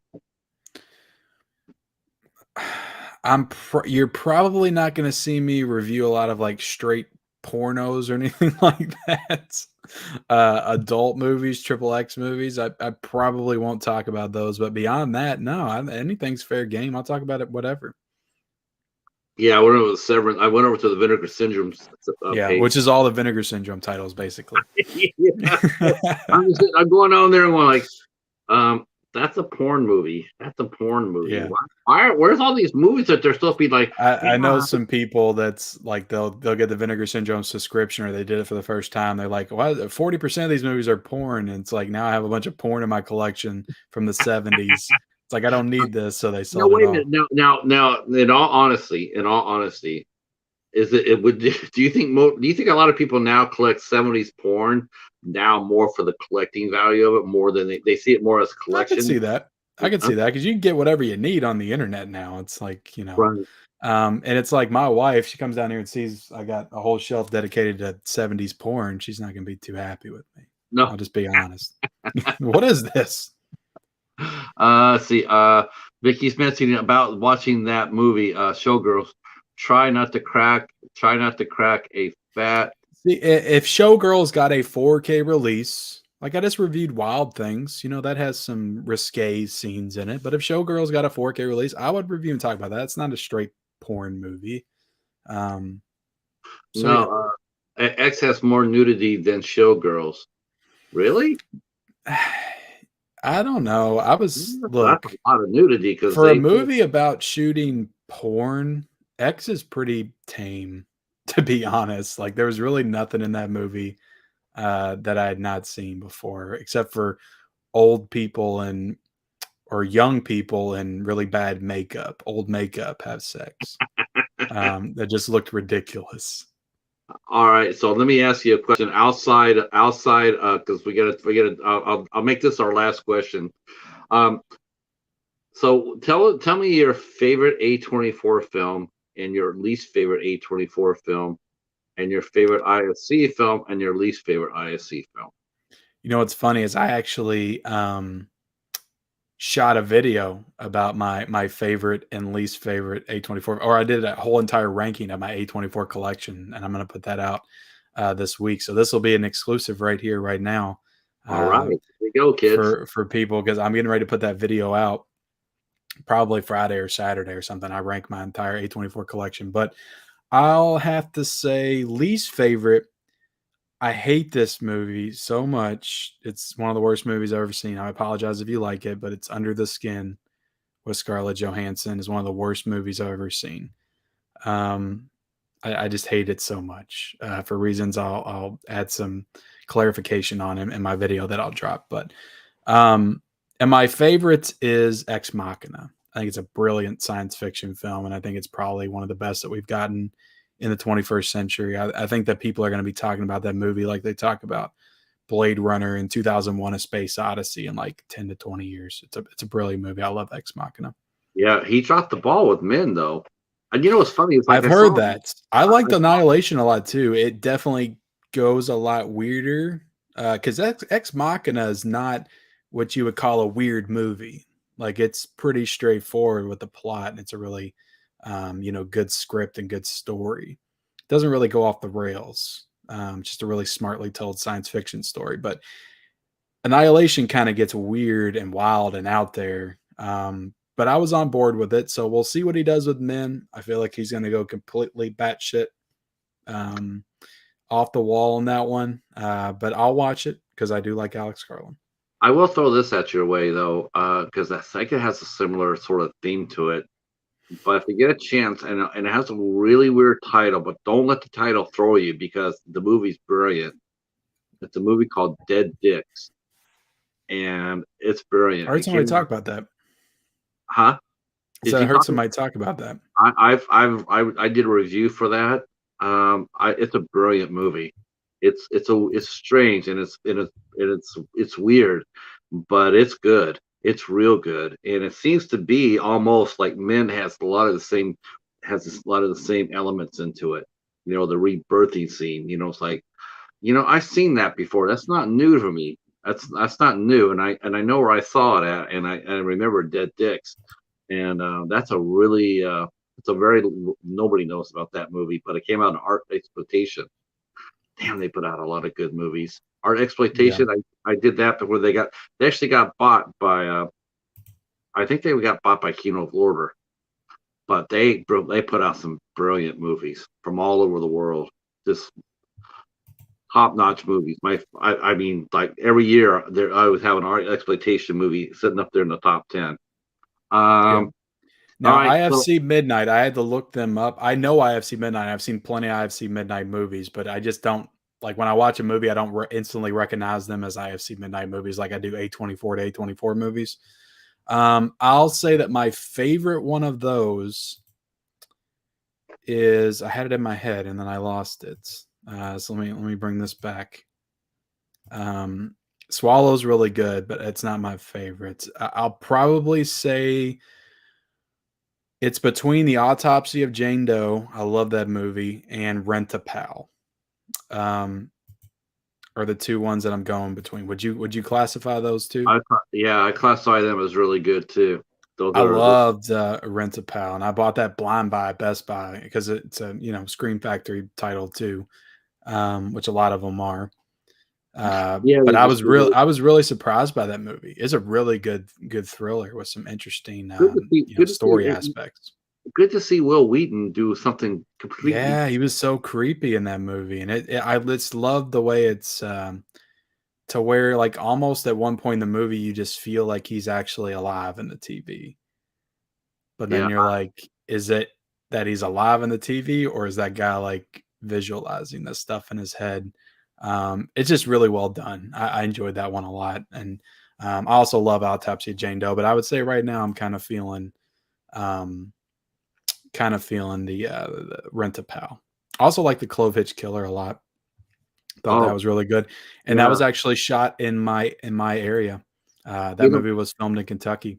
Dylan McDermott, he's a really interesting character actor. I mean, he's pretty fearless in his choices. Yeah, He got some really. I saw one. I reviewed it called Josie, and it was with him and Sophie Turner from Game of Thrones. I heard horrible things about it. I've got it on DVD. I think I got it at Dollar Tree. Is it any good? It's really good. Okay, It's I really, heard bad things about it, so I never watched it, but I do own it, so I might have to check it out. very very underrated. And I'll be honest with you, it'll make you choke up a little bit. It's really sad. It's a sad ending. It's just it's one that'll have you talking a little bit to yourself afterwards. But Yeah, it's a good movie.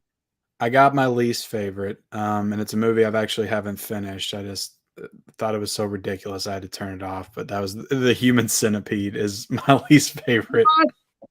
Oh my God! I don't Human like the Human Centipede Centipede. rocks. As soon as that one guy says, "Oh No, shit, I've it, got to shit," and he just poops in everybody's mouth, I was done. I was yeah, like, I "What know a is lot. this?" You know what? The centipede is it's very gross. But at the same For a time, it's like. select group of people, I But guess. it's funny though because it's like I just like no, I just don't want to see somebody swallowing someone else's shit. Oh But god. we watched it, and we talked about it in the IFC Midnight Knights, and we're sitting there talking about it, and I'm watching this movie, and I'm going like, this movie's really good, and the guy who plays the Mad Doctor, He's creepy. dude, he Very blows creepy. honestly, and this totally blow people's mind. But if I had to choose between going for dinner with Hannibal Lecter or that doctor. Hi Hannibal, how are you? How we doing? Yeah. That other doctor from the Human Centipede creeped the shit out of me. I just like no. He's he's effective. He's an effective villain. I just Very I don't love those type of movies, I guess. Like the whole Saw hostile area, which I would kind of group Human Centipede in as well. It's kind of like torture porn. You I thought know it was some people don't torture like that porn? term. I don't. Kind of. It I feels don't like like it torture to porn. I don't me. like torture porn either. I mean, I I guess you saw could call it. What would you call it? Body horror. yeah, body horror. Body I wouldn't horror. go as far as calling it torture I'd porn s- per se. It I'd had it say I had know some people don't like that term. That's just what I use. oh I would say it's a cross between the torture Saw Hostel stuff and body horror. I would say it's in both of the families. It's its own thing, I guess. But And Katie's saying that she's with you. Katie, you're supposed to sit there and say you like it. uh, Katie, no, I get it, because I saw it too, and like the first one, I was like, it's one of those movies where, yeah, it's a good movie. I won't lie to you, it's better than it was better than I thought, because I was like, hell no, I don't want to see it because I heard about it. I didn't what's want to part see it. 2 and 3 like? Are those good? Part two is really it's even better from what I heard, but part three is unwatchable. Yeah, It's that's the one where they're in the prison, and I seen like really 100 people with their ass to mouth all Yeah, around the prison cave. yeah. Speaking of master of body horror and everything extreme horror, Rick from Underground Sobrosa just walked in, and he is the main man. I don't know if you have guests on your show, Ken. If you do, if you ever Mhm. have guests on your show, that's the guy you want to talk to about horror films. Is Rick down there? That Who? guy, U.S. Underground Sobrosa, Oh yeah, USX UXSX only. That's the yeah. guy you want to talk to. That guy, and he's a. Don't tell him I said this because I don't want to ruin his reputation. But he's like a super nice guy. He, he really That's is. cool. He's one I of the like nicest. nice people. He's one of the nicest people I know. But I got to make sure it's really him though, because there's always a imposter going around. So let's see. Cheetah. Yeah, that's him. That's how I know it. Uh, listen, Ken, I want to thank you for coming out and entertaining us today with a great interview. I definitely have been wanting to do this for a long time. I should have probably did it sooner. And I want to say thanks for your channel. Thank you for running it in a responsible and respectful way. It's one of my favorite channels on the tube. I Um, appreciate that, man. I, I, I will- I definitely will try. I don't feel like I'm super responsible with it all the time, but I try to, just bring myself and my passion to it. That's all I can do. Yeah, as far as in this, like I said, I'm not going to try to preach or anything. I'm just sort of tongue in cheek, but I will say this once again to your wife that that you run a very responsible channel, and you're very it reflects in it in your content, and you know yeah, I mean buying the movie audit might be a good idea because you never know. Sometimes it's good. It Sometimes holds me it's good. accountable. I like to be held accountable. Sometimes it's okay to sit there and say, honey, you might only need to spend $100 this month on it. Okay, well that means Dollar Tree has a sale coming out. I'm good to go. Yeah. I'm gonna go there and buy 80 of those sons of bitches, and I'll be with it. I'll still have my Joan. I'll still have my fix. Yeah. Um, I will say you're talking about me being responsible. I was not responsible in the month of May as far as my spending. I have to rein it way in June. But okay. May was a crazy month. There was so much that came out. So much that came out in May. Yeah, I saw that. Let's see. Rick saying thank you. No, you deserve it, Rick. I gotta talk you up every chance I get. Let's see. Left K Vision Films. Ken is the man. Check out his other channel as well, Married with Media, that he has with his wife Michelle. I didn't know that. We'll have to sub again to each Yeah, other. me and my wife have got another channel where we cover mostly, like new movies and stuff like that and TV shows, like I said, that we watch together. Mainly, TV and new movies. Someone's selling you out though, because he says Ken is always getting in trouble over there. Okay. Yeah, pretty much. Hey, Pretty much. Michelle sending you your money, Left K, real quick. Look for that in your PayPal. See, also Ken does a great Edward Scissorhands impersonation. Katie says she got a new friend, Ken. So there you go. That's Oh, awesome. thank you so much. Yep. Yeah, man, thank you so much for having me on. I appreciate the invite and thank you for the kind words as well. And I hope I lived up to all of your Of expectations with course the you did, interview. and we heated it. Thank you for everybody that came to the chat. Before I let you go, I'll let you know what's coming up tomorrow because I'm back here twice. Twice. Twice. Yes, I will be here at 2 o'clock Eastern time for our interview with Harry DeWall from the from the YouTube channel Pick Surprise, and then tomorrow night we have another film collector. I'm not sure if you met him or not. If I think you have. I've seen him in your chats. Haunted by Horror. I don't think he may be in my chats. I haven't met him in person though. I don't Um, recognize the name, I, or I not in person, but on here.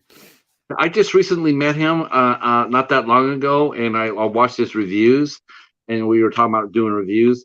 He is probably the best reviewer I've seen on the tube. His reviews are Nice. outstanding. Yeah, awesome, awesome tuber, and he will be with us tomorrow night at 8 o'clock. And then Thursday we have film director and actress Molly Sousa will be here. She's directing her first film called Late Checkout, and she'll be here at 8 o'clock to talk to us about it, which I can't wait. And see, Awesome. I see you're talking about the movies that are coming out now, and I'm talking to the people who are making these movies that are going to come out that you're going to be talking about. Nice. That's See how that awesome, works? man. Okay, that's it. All right. All right. Thank you guys in the chat. If you haven't subbed to my channel, please consider doing so. Absolutely. Hit, yeah, sub me out and share me out and share this interview out. That's it for us. Ken, I'll let you go and we will talk at each other when I see you next. When's your next live stream? I don't know. I've kind of been random with it, but I'm probably going to be doing a May roundtable next Monday or Tuesday, where we're going to be talking about all the exciting releases in the month of May. I'll have a full panel of guests and all that on there as well. Okay. Any guests that you can confirm or share or care to? None that I can confirm just yet, but we'll get there. I got to Okay. reach out to some people. Oh. Well, there's Rick. But There we not go. that's fine for a different one. Yeah, thank you so much, and we will talk to everybody soon. Have a good night. Peace. Stay See right where y'all. you're at. Stay right where you're at. I'm gonna talk for a minute. Doo-doo-doo.